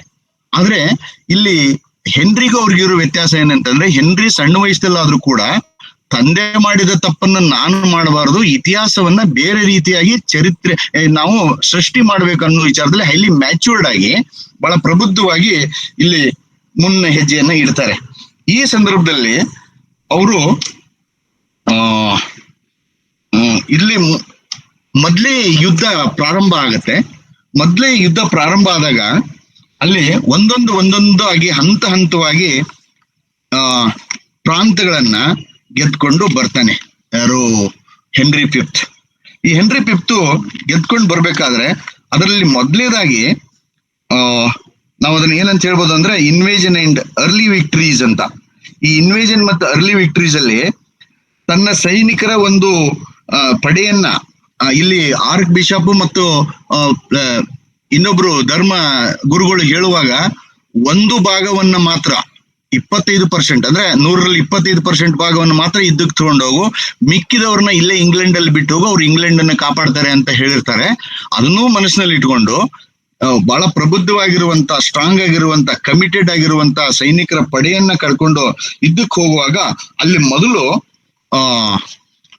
ಹೆನ್ರಿ ಫಿಫ್ತ್ ಅವರು ಹಾರ್ಬ್ಲೋರ್ ಅನ್ನುವಂತ ವ್ಯಕ್ತಿಯನ್ನ ಮೊದಲು ದಿಗ್ಬಂಧನಕ್ಕೆ ಒಳಪಡಿಸ್ತಾರೆ, ಮುತ್ತಿಗೆ ಹಾಕ್ತಾರೆ. ಮುತ್ತಿಗೆ ಹಾಕಿ ಅಲ್ಲಿ ಅವನನ್ನ ಸೆರೆ ಹಿಡಿದು ಅದನ್ನ ತಮ್ಮ ವಶಕ್ಕೆ ಪಡಿಸ್ಕೋತಾರೆ. ಆ ಹರ್ಪ್ಲರ್ಗೆ ಒಂದು ಏನಿರುತ್ತೆ ಅಂತಂದ್ರೆ ನಂಬಿಕೆ ಇರುತ್ತೆ ಯಾರ ಮೇಲೆ, ಫ್ರಾನ್ಸ್ ದೇಶದ ರಾಜ ಡೌಪಿನ್ ಮೇಲೆ. ಆ ಗವರ್ನರ್ಗೆ ನಂಬಿಕೆ ಇರುತ್ತೆ ಏನಂತ, ನನಗೆ ಸಂದಿಗ್ಧ ಪರಿಸ್ಥಿತಿಯಲ್ಲಿ ಇವ್ರು ಸಾಯಕ್ ಬರ್ತಾರೆ ಅಂತ ಕಾಯ್ತಾ ಇರ್ತಾನೆ. ಆದ್ರೆ ಆ ಸಂದರ್ಭದಲ್ಲಿ ಡೌಪಿನ್ ಸಾಯಕ್ ಬರಲ್ಲ. ತಕ್ಷಣವಾಗಿ ಅವರು ಅಲ್ಲಿ ಶರಣಾಗತರಾಗ್ತಾರೆ. ಶರಣಾಗತರಾದ್ಮೇಲೆ ಅದನ್ನ ವಶಪಡಿಸ್ಕೋತಾರೆ. ವಶಪಡಿಸ್ಕೊಂಡು ಆ ಒಂದು ಮಾತನ್ನ ಇಲ್ಲಿ ಹೆನ್ರಿ ಫಿಫ್ತ್ ಹೇಳ್ತಾರೆ ತಮ್ಮ ಎಲ್ಲ ಸೈನಿಕ ಮುಖಂಡರಿಗೆ, ಏನಂತ, ಯಾರೊಬ್ಬರಿಗೂ ನೀವು ತೊಂದರೆ ಕೊಡಬಾರ್ದು. ಇಲ್ಲಿ ನಾವು 2 ವಿಚಾರವನ್ನ ಗಮನಿಸ್ಬೇಕು. ಒಂದು, ಯುದ್ಧ ಮಾಡೋದಕ್ಕಿಂತ ಮುಂಚೆ ಆ ಹರ್ಪ್ಲರ್ ಅನ್ನ ದಿಗ್ಬಂಧನ ಮುತ್ತಿಗೆ ಹಾಕೋಕ್ಕಿಂತ ಮುಂಚೆ ಅವ್ರಿಗೆ ವಾರ್ನಿಂಗ್ ಕೊಡ್ತಾರೆ ಹೆನ್ರಿ ಫಿಫ್ತ್, ಏನಂತ,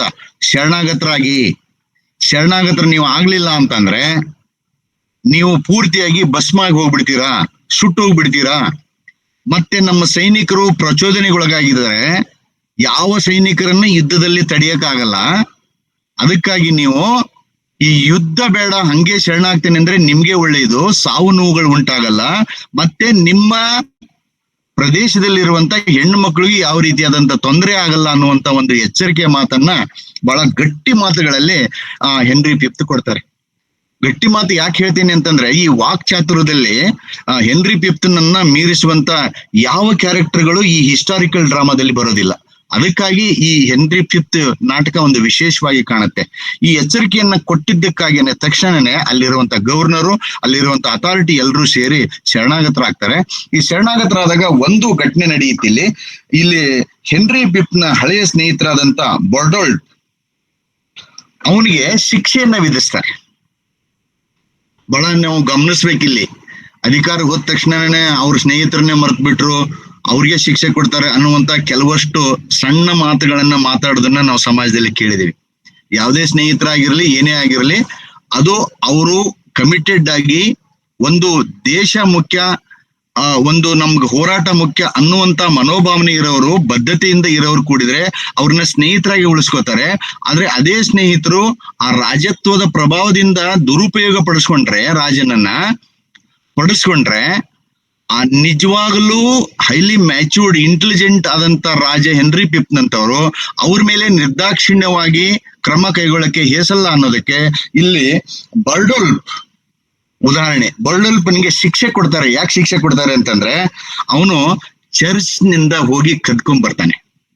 ಇಲ್ಲಿ ಗಮನಿಸ್ಬೇಕಾಗಿರೋ ವಿಚಾರ ಏನಂತಂದ್ರೆ, ಚರ್ಚ್ಗಳ ಮೇಲೆ, ಧರ್ಮಾಧಿಕಾರಿಗಳ ಮೇಲೆ, ಧರ್ಮದ ಮೇಲೆ ಅಪಾರವಾದಂತ ನಂಬಿಕೆಯನ್ನಿಟ್ಟು ಅದರ ಆಧಾರದ ಮೇಲೆ ಯುದ್ಧಕ್ಕೆ ಹೊಂಟಿರುವಂತ ಹೆನ್ರಿ ಫಿಫ್ತ್ ಅವರು ಇಲ್ಲಿ ಧರ್ಮಕ್ಕೆ ಚ್ಯುತಿ ಬರುವಂತ ಕೆಲಸ ನನ್ನ ಸ್ನೇಹಿತರು ಮಾಡಿದ್ದಾರೆ ಆದ್ರೂ ಕೂಡ ಅಂತ ಹೇಳಿ, ಅವನ ಸ್ನೇಹಿತರು ಆಗಿದ್ರು ಕೂಡ ಅವನಿಗೆ ಶಿಕ್ಷೆ ಆಗ್ಬೇಕು ಅಂತ ಹೇಳಿ ಅಲ್ಲಿ ಅವ್ರಿಗೆ ಶಿಕ್ಷೆಯನ್ನ ಕೊಡ್ತಾರೆ. ಆ ಶಿಕ್ಷೆಯನ್ನ ಕೊಟ್ಟು ನಾನು ಇಂಪಾರ್ಷಿಯಲ್ ಆಗಿದ್ದೀನಿ ಅನ್ನುವಂತ ಒಂದು ವ್ಯಕ್ತಿತ್ವ ಪ್ರದರ್ಶನವನ್ನು ಕೂಡ ಇಲ್ಲಿ ಮಾಡ್ತಾರೆ. ಇದೆಲ್ಲ ಆದ್ಮೇಲೆ ಈ ಹರ್ಪ್ಲೋರನ್ನ ಕ್ಯಾಪ್ಚರ್ ಮಾಡಿದ್ಮೇಲೆ ಮುಂದೆ ಅಜಿನ್ಕೋಟ್ ಅನ್ನುವಂತ ಒಂದು ಪ್ರದೇಶಕ್ಕೆ ಹೋಗ್ತಾರೆ. ಈಗ ನಮ್ಮ ಹಳ್ಳಿಗಳಲ್ಲಿರಲ್ವಾ, ಒಂದು ವಿಶಾಲವಾದಂತ ಪ್ರದೇಶ, ಅದು ಹೊಲಗಳಿಂದ ಕೂಡಿರುವಂತದ್ದು. ಅಲ್ಲಿ ಎರಡು ಸೈನ್ಯಗಳು ಎದುರಾದಾಗ ಆ ಎರಡು ಸೈನ್ಯದ ಚಿತ್ರಣವನ್ನ ಬೆಳಗ್ಗೆ ನಾನು ನೋಡ್ತಾ ಇದ್ದೆ. ಒಂದು ಕಡೆ ಇರುವೆ ಗಾತ್ರದ ಒಂದು ಸೈನ್ಯ ಇದ್ರೆ, ಇನ್ನೊಂದ್ ಕಡೆ ಆನೆ ಗಾತ್ರದ ಒಂದು ಸೈನ್ಯ. ಈ ಆನೆ ಗಾತ್ರದ ಸೈನ್ಯದಲ್ಲಿ ಕೂಡಿದಾಗ ಹಿಂದಿನ ದಿನ ರಾತ್ರಿ ಯಾರು ಡೌಪಿನ್, ಫ್ರೆಂಚಿನ ರಾಜ ಯೋಚನೆ ಮಾಡ್ತಾ ಇರ್ತಾರೆ, ಏನಂತ, ಯಾವಾಗಾದ್ರೂ ಬೆಳಕಾದೀತು, ನಾವು ಇಷ್ಟು ಜನ ಇದೀವಿ, ಅವ್ರನ್ನೆಲ್ಲರನ್ನೂ ಉಂಡು ನಾವು ಈ ರಾಜ್ಯವನ್ನು ಗೆದ್ಕೊಂಡು ಹೋಗ್ಬಿಡ್ತೀವಿ ಅನ್ನುವಂತ ಮಾತುಗಳನ್ನ ಮಾತಾಡೋದು. ರಾತ್ರಿ ಹೊತ್ತು ಅಪಹಾಸ್ಯವಾಗಿ ಮಾತಾಡೋದು, ಅಸಹ್ಯಕರವಾಗಿ ಮಾತಾಡೋದು, ಐರಾನಿಕಲ್ ಆಗಿ ಮಾತಾಡೋದು, ಇವೆಲ್ಲ ಇನ್ಸಲ್ಟ್ ಮಾಡೋದು. ಯಾರನ್ನ? ಹೆನ್ರಿ ಫಿಫ್ತ್ ನನ್ನ ಇನ್ಸಲ್ಟ್ ಮಾಡೋದು, ಇಂಗ್ಲೆಂಡ್ ಅನ್ನ ಇನ್ಸಲ್ಟ್ ಮಾಡುವಂತ ವಿಚಾರಗಳನ್ನೆಲ್ಲ ಕುತ್ಕೊಂಡು ಮಾತಾಡ್ತಾ ಇರ್ತಾರೆ. ನಾವ್ ಇದೇನು ಹೊಸದಲ್ಲ ನಮ್ಗೆ.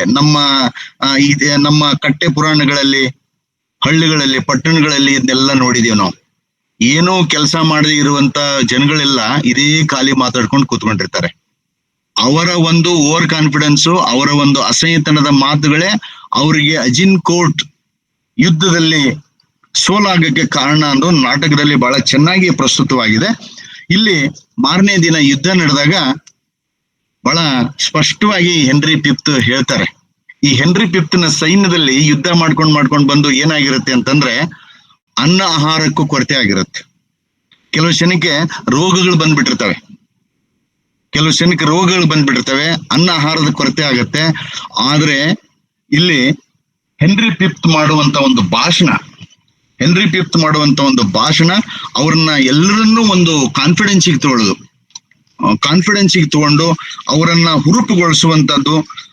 ಯಾಕೆ ಇದೆಲ್ಲ ಅವನಿಗೆ ಹೆನ್ರಿ ಫಿಫ್ತ್ಗೆ ಬರುತ್ತೆ ಅಂತಂದ್ರೆ, ಹೆನ್ರಿ ಫಿಫ್ತ್ ನಲ್ಲಿ ತಾನೇ ಒಬ್ಬ ಪ್ರಾಮಾಣಿಕ ಅನ್ನೋದನ್ನ ತೋರ್ಸ್ಕೊಂಡಿರ್ತಾನೆ. ಮೊದಲು ದೇಶಕ್ಕೆ ನಾನು ಏನಾದ್ರೂ ತ್ಯಾಗ ಮಾಡಬಲ್ಲೆ ಅನ್ನುವಂಥದನ್ನ ತೋರ್ಸ್ಕೊಂಡಿರ್ತಾನೆ. ಮತ್ತು ಅವನ ನಿರ್ಧಾರಗಳಲ್ಲಿ ಅಚಲವಾದಂತ ಮನಸ್ಸಿರುತ್ತೆ ಅವನಿಗೆ. ಹಾಗಾಗಿ ಅವನ ನಿರ್ಧಾರಗಳನ್ನ ಇಲ್ಲಿರುವಂತ ಸೈನಿಕರು ಮತ್ತು ಎಲ್ಲಾ ಫಾಲೋವರ್ಸು ಅದನ್ನ ಬದ್ಧವಾಗಿ ಪಾಲಿಸ್ತಾರೆ. ಅದು ದೊಡ್ಡ ಅವರ ಒಂದು ಗುಣ ಅಥವಾ ವೇಟೇಜ್ ಅಂತ ಹೇಳ್ಬೋದು ನಾವು. ಸ್ಮಾಲ್ ಈಸ್ ಬ್ಯೂಟಿಫುಲ್ ಅಂತ ಹೇಳ್ತೀವಿ ನಾವು ಇಂಗ್ಲಿಷ್ ನಲ್ಲಿ. ಅವ್ರು ಇದ್ದವರೆಲ್ಲ ಗಟ್ಟಿಗಾಳ್ಗಳೇ. ಯಾರು ಇಂಗ್ಲೆಂಡ್ ಸೈನಿಕರ ಮುಖಂಡರಲ್ಲಿ. ಆದ್ರೆ ಫ್ರೆಂಚ್ನಲ್ಲಿ ಇದ್ದಂಥವ್ರು ಜನ ಹೆಚ್ಚಿಗೆ ಇರ್ಬೋದು, ಯೋಚನೆಯಲ್ಲಿ ಸರಿಯಾಗಿರ್ಲಿಲ್ಲ ಅವರು. ಅವರ ಒಂದು ಶಕ್ತಿನಲ್ಲಿ, ಸೋಲ್ಜರ್ಶಿಪ್ ಅಲ್ಲಿ ಕೂಡ ಅವರ ಗಟ್ಟಿತನ ಇರಲಿಲ್ಲ. ಹಾಗಾಗಿ ಇಲ್ಲಿ 1:5 ಅಂತ ನಾವು ಹೇಳ್ತೇವೆ. 100 ಜನ ಇವರಿದ್ರೆ ಅವ್ರು 500 ಜನ ಇದ್ರು ಕೂಡ ಇಲ್ಲಿ ಅಜಿನ್ಕೋಟ್ ಯುದ್ಧದಲ್ಲಿ ಇವರು ಜಯವನ್ನ ಸಾಧಿಸ್ತಾರೆ ಹೆನ್ರಿ ಫಿಫ್ತ್. ಆದ್ರೆ ಜಯವನ್ನ ಸಾಧಿಸಿದಾಗ ಕೆಲವಷ್ಟು ಜನ, ಅನೇಕ ಪ್ರಮುಖರು ಸತ್ತು ಹೋಗ್ತಾರೆ. ಇನ್ನೊಂದು ಬಹಳ ಮುಖ್ಯವಾದಂತ ವಿಚಾರ ಇಲ್ಲಿ ಹೆನ್ರಿ ಫಿಫ್ತ್ ಅವರು ತಗೊಳ್ಳೋದು ಏನು ಅಂತಂದ್ರೆ, ಅಜಿನ್ಕೋಟ್ ಯುದ್ಧದಲ್ಲಿ ಸತ್ತು ಹೋದಂತ ಜನಗಳು ಅದ್ರ ಜೊತೆಗೆ ಒಂಥರ ಮರುಕಿದ್ರು ಕೂಡ ಅಲ್ಲಿ ಉಳಿದಿರುವಂತ ಫ್ರೆಂಚ್ ರಾಜರ ಮೇಲೆ, ಫ್ರೆಂಚ್ ಸೈನಿಕರು ಮತ್ತು ಜನರ ಮೇಲೆ ಅವರು ಬಂದು ಇನ್ನೊಂದು ಬದುಕೋಬೇಕು ಅಂತ ಅಂತಿರ್ತಾರೆ. ಆದ್ರೆ ಇಲ್ಲಿ ಹೆನ್ರಿ ಫಿಫ್ತ್ ಅವ್ರನ್ನು ಕೂಡ ಕೊಲೆ ಮಾಡಿಬಿಡಿ ಅನ್ನುವಂತ ನಿರ್ಧಾರವನ್ನ ತಗೋತಾರೆ. ಯಾಕೆ ಈ ನಿರ್ಧಾರವನ್ನು ತಗೋತಾರೆ ಅಂತಂದ್ರೆ, ಯಾವ ಸಂದರ್ಭದಲ್ಲಾದ್ರೂ ಕೂಡ ಅವ್ರಿಗೆ ಅವರ ರಾಷ್ಟ್ರದ ಪ್ರಚೋದನೆ ಮನಸ್ಸಿನಲ್ಲಿ ಬಂದು, ಅಥವಾ ಡೌಪಿನ್ ಅವ್ರಿಗೆ ಮೋಟಿವೇಟ್ ಮಾಡಿ ಮತ್ತೆ ಯುದ್ಧದ ಪ್ರೇರಣೆಯನ್ನು ಕೊಡಬಹುದು ಅನ್ನೋ ವಿಚಾರಕ್ಕೆ ಅವರನ್ನು ಕೂಡ ಕೊಲೆ ಮಾಡಿಬಿಡಿ ಅಂತ ಹೇಳ್ತಾರೆ. ಹೀಗಾಗಿ ಅಂದ್ರೆ ನಾವು ಇಲ್ಲಿ ಹೆನ್ರಿ ಫಿಫ್ತ್ನ ಒಂದು ಬದ್ಧತೆಯನ್ನ, ಇದು ಅಭಯ ಅಂತಲ್ಲ, ಭಯ ಅಂತಲ್ಲ, ಆದ್ರೆ ಒಟ್ಟಾರೆಯಾಗಿ ಅವರು ಫ್ರಾನ್ಸಿನ ಜನ ಈ ಅಧರ್ಮದ ವಿರುದ್ಧ ಯುದ್ಧ ಮಾಡ್ತಾ ಇದ್ದಾರೆ. ಇದು ಒಂಥರ ಅಧರ್ಮಗಳ ನಡುವೆ ಯುದ್ಧ ನಡೆದಂಗೆ ಕಾಣಿಸ್ತಾ ಇದೆ. ಹೆನ್ರಿ ಧರ್ಮದ ಕಡೆ ಒಂದು ಯುದ್ಧವನ್ನು ಕೈಗೊಂಡ್ರೆ, ಈ ಕಡೆ ಅಧರ್ಮದ ಕಡೆ ಯುದ್ಧದ ಒಂದು ಸಾರವನ್ನು ಮಾಡಿದಂಗೆ ಡೌಪಿನ್ ತೋರಿಸ್ತಾ ಇದ್ರೆ, ಆ ಅಧರ್ಮ ಅನ್ನೋದು ಯಾವಾಗ್ಲೂ ನಮಗೆ ತೊಂದರೆ ಆಗೋದೆ, ಅದಕ್ಕಾಗಿ ಅವ್ರನ್ನೂ ಕೊಂದ್ಬಿಡಿ ಅನ್ನುವಂತ ಒಂದು ನಿರ್ಧಾರವನ್ನ ತಗೋತಾರೆ. ಇಲ್ಲಿ 4ನೇ ಆಕ್ಟ್ ನಲ್ಲಿ ಹೆನ್ರಿ ಪ್ರಾರ್ಥನೆಯನ್ನ ಮಾಡ್ತಾರೆ ಬ್ಯಾಟಲ್ಗಿಂತ ಮುಂಚೆ. ಅದು ಈ ರೀತಿಯಾಗಿ ಹೇಳ್ತಾರೆ ನೋಡಿ: not today O Lord, O not today, think not O upon the fault my father made in compassing the crown, Richard's body interred new, and on it have bestowed more centrite tears that from it issued post drops of blood. ಇಲ್ಲಿ ಇದನ್ನ ಹೇಳೋದ್ರಲ್ಲಿ ಏನು ಔದಾರ್ಯವನ್ನ ತೋರಿಸ್ತಾರೆ henry fifth ಅಂದ್ರೆ, ನಾನು Richard ಅವರ ಒಂದು ಪ್ರತಿಮೆಗಳನ್ನ ಮಾಡಿ ನಿಲ್ಲಿಸ್ತೀನಿ, ಅವ್ರನ್ನ ನಾನು ಯಾವಾಗ್ಲೂ ನೆನ್ಸ್ಕೋತೀನಿ, ಅವ್ರಿಗೆ ಗೌರವವನ್ನ ತೋರಿಸ್ತೀನಿ ಅನ್ನುವಂತ ಒಂದು ಔದಾರ್ಯವನ್ನ ತೋರಿಸ್ತಾರೆ. ಇಲ್ಲಿ ತಂದೆ ಮಾಡಿದ ತಪ್ಪನ್ನೇ ನಾನು ಮಾಡಕ್ ಹೋಗಲ್ಲ ಅನ್ನುವಂತ ಮಾತನ್ನ ಕೂಡ ಹೇಳ್ಕೊಂಡು ದೇವರನ್ನ ಮುಂದಿಟ್ಕೊಂಡು, ಓ ಲಾರ್ಡ್, ನಾಟಕ ಪ್ರಾರಂಭ ಆದಾಗಲೂ ಕೂಡ ದೇವರ ದೈವಿ ಪ್ರಚಾರಕರಾದಂತ ಬಿಷಪ್ಗಳನ್ನ ಮುಂದಿಟ್ಟುಕೊಂಡು, ಮತ್ತು ಇಲ್ಲೂ ಕೂಡ ದೇವರನ್ನ ನೆನೆಸ್ಕೊಂಡು ಮುಂದುವರಿತಾರೆ. ಇದ್ರ ಜೊತೆಗೆ ಯುದ್ಧ ಆದ್ಮೇಲೆ ಹೆನ್ರಿ ಫಿಫ್ತ್ ಇನ್ನೊಂದು ಮಾತನ್ನ ಹೇಳ್ತಾರೆ ಎಲ್ರಿಗೂ: ಯಾರು ಕೂಡ ಯುದ್ಧ ಆದ್ಮೇಲೆ ಅದನ್ನ ವಿಜೃಂಭಣೆ ಮಾಡಬಾರ್ದು. ಅಂದ್ರೆ ಎಲ್ರಿಗೂ ನಮ್ಗೆ ಗೊತ್ತಿದೆ, ಆಟ ಆದ್ಮೇಲೆ ಯಾವ್ದಾರ ಒಂದು ಆಟ ಆದ್ಮೇಲೆ ಅಥವಾ ಯಾವ್ದೋ ಒಂದು ಆಟ ಆದ್ಮೇಲೆ ನಾವು ಗೆದ್ವಿ ಅಂತಂದ್ರೆ ಜೋರಾಗಿ ಕೂಗಾಡೋದು, ವಿಜೃಂಭಣೆ ಮಾಡೋದು, ಕ್ರಿಕೆಟ್ ಆಗ್ಲಿ ಯಾವ್ದು ಆಗ್ಲಿ ವಿಜೃಂಭಣೆ ಮಾಡೋದು, ಅದನ್ನ ಇನ್ಕ್ಯಾಶ್ ಮಾಡೋದನ್ನ ಮಾಡ್ತಾ ಇರ್ತೀವಲ್ವಾ. ಆ ತರ ನೀವೇನಾದ್ರೂ ಮಾಡಿದ್ರೆ ನಿಮ್ಮನ್ನ ಗಲ್ಲಿಗೆ ಏರಿಸ್ತೀನಿ ಅಂತ ಹೇಳಿ ಹೇಳ್ಬಿಡ್ತಾರೆ.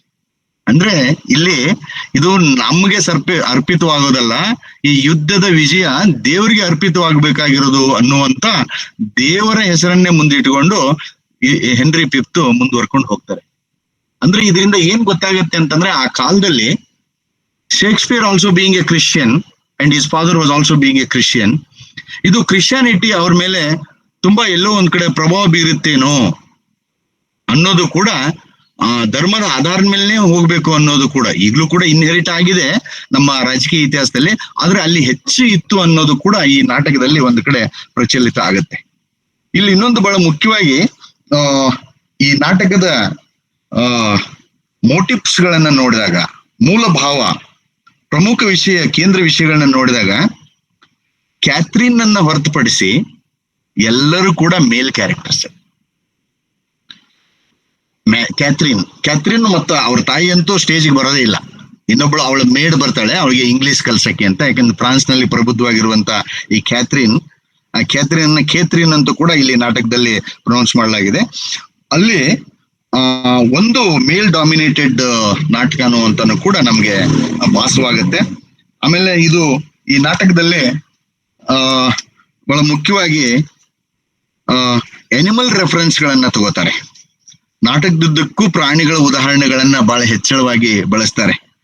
ಈ ಬೇರೆ ರಾಷ್ಟ್ರದ ಗುಂಪಿನವರು ತಮ್ಮ ಸಾಮಾಜಿಕ ವರ್ಗದವರನ್ನ ಮೆಟಾಫರಿಕಲ್ ಆಗಿ ಕರೆಯುವಾಗ, ಸಂಬೋಧಿಸುವಾಗ ಅನೇಕ ವಿಚಾರಗಳನ್ನ ಒಂದು ಪ್ರಾಣಿಗಳ ಹೆಸರನ್ನ ಇಟ್ಟು ಕರೀತಾ ಇರ್ತಾರೆ. ಈಗ ನಾವು ಹಳ್ಳಿನಲ್ಲಿ ಅಥವಾ ನಮ್ಮ ಸಿಟಿಗಳಲ್ಲೂ ಇರುತ್ತೆ, ಏನ್ ಕತ್ತೆ ನೀನು, ಏನ್ ನಾಯಿ ನೀನು ಅನ್ನುವಂತ ಮಾತುಗಳನ್ನ ಮಾತಾಡ್ತೀವಲ್ವಾ, ಅದು ಕೂಡ ನಾಟಕದಲ್ಲಿ ನಮ್ಗೆ ಗೊತ್ತಾಗುತ್ತೆ. ಇದರಲ್ಲಿ ಒಂದು ಉದಾಹರಣೆಯಾಗಿ ಹೇಳೋದಾದ್ರೆ, ಬಿಷಾಪ್ ಆಫ್ ಫ್ಲೈ ಇಂಗ್ಲಿಷರನ್ನ ರೆಫರ್ಸ್ ಮಾಡುವಾಗ ಅವ್ರನ್ನ ಈಗಲ್ ಅಂತ ರೆಫರ್ ಮಾಡ್ತಾರೆ, ಹದ್ದುಗಳು ಅಂತ. ಬೇರೆ ಕ್ಯಾರೆಕ್ಟರ್ಗಳು ಕೂಡ ಬಹಳ ದೊಡ್ಡದಾಗಿ ಉದ್ದನೇದಾಗಿ ಅಲ್ಲಿ ಕಾಗೆಗಳ ಬಗ್ಗೆ, ಜೇನು ನೊಣಗಳ ಬಗ್ಗೆ, ಕುದುರೆಗಳ ಬಗ್ಗೆ, ಸಿಂಹ, ಹುಲಿ ಈ ರೀತಿಯಾಗಿ ಕರೆಯುವಂತ ಒಂದು ವಾಡಿಕೆಯನ್ನು ಕೂಡ ಇರುತ್ತೆ. ಅದೇನು ಇವತ್ತು ಹೋಗಿಲ್ಲ, ಅದು ಇದೆ.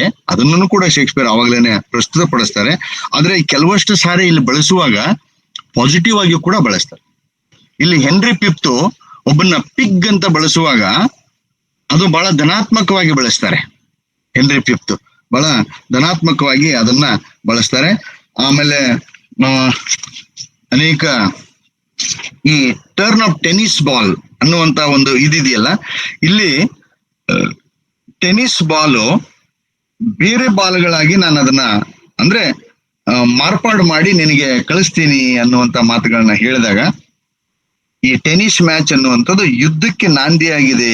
ಅದನ್ನ ಯಾವ ರೀತಿಯಾಗಿ ಮಾರ್ಪಾಡು ಮಾಡ್ತೇನೆ ಅಂದ್ರೆ ಕೆನಾನ್ ಬಾಲ್ ಆಗಿ ಮಾರ್ಪಾಡು ಮಾಡ್ತೀನಿ ಅನ್ನೋ ಮಾತನ್ನು ಕೂಡ ಹೆನ್ರಿ ಫಿಫ್ತ್ ಅವರು ಹೇಳ್ಕೊತಾರೆ. ಈ ರೀತಿಯಾಗಿ ಅಜಿನ್ ಕೋರ್ಟ್ ಅಲ್ಲಿ ಯುದ್ಧ ಮುಗಿದು ಅದಾದ್ಮೇಲೆ ಒಂದು ಸಂಧಾನಕ್ಕೆ ಬರ್ತಾರೆ. ಸಂಧಾನಕ್ಕೆ ಬಂದಾಗ ಇಲ್ಲಿ ಬಹಳ ಮುಖ್ಯವಾದ ಪಾತ್ರ ಒಂದು ಏನು ಅಂತಂದ್ರೆ ಡೂಕ್ ಆಫ್ ಬರ್ಗ್ಯಾಂಡಿ. ಈ ಡೂಕ್ ಆಫ್ ಬರ್ಗ್ಯಾಂಡಿ ಹೆನ್ರಿ ಫಿಫ್ತ್ನ ಸ್ನೇಹಿತರು. ಹೆನ್ರಿ ಫಿಫ್ತ್ನ ಸ್ನೇಹಿತರು ಇವರು ಶಾಂತಿ ಪ್ರಿಯರು. ಬಹುಶಃ ನಾವು ಒಂದು ಮಾತು ಇಲ್ಲಿ ಹೇಳಿದ್ರೆ ತಪ್ಪಾಗ್ಲಿಕ್ಕಿಲ್ಲ, ಡೂಕ್ ಆಫ್ ಬರ್ಗ್ಯಾಂಡಿಯಿಂದನೇ ಕೂಡ ಇಂಗ್ಲೆಂಡ್ ಮತ್ತು ಫ್ರಾನ್ಸ್ ಒಂದಾಗಕ್ಕೆ, ಶಾಂತಿ ಒಪ್ಪಂದ ಆಗಕ್ಕೆ ಕಾರಣ ಆಯ್ತು ಅಂತ ಹೇಳಿ.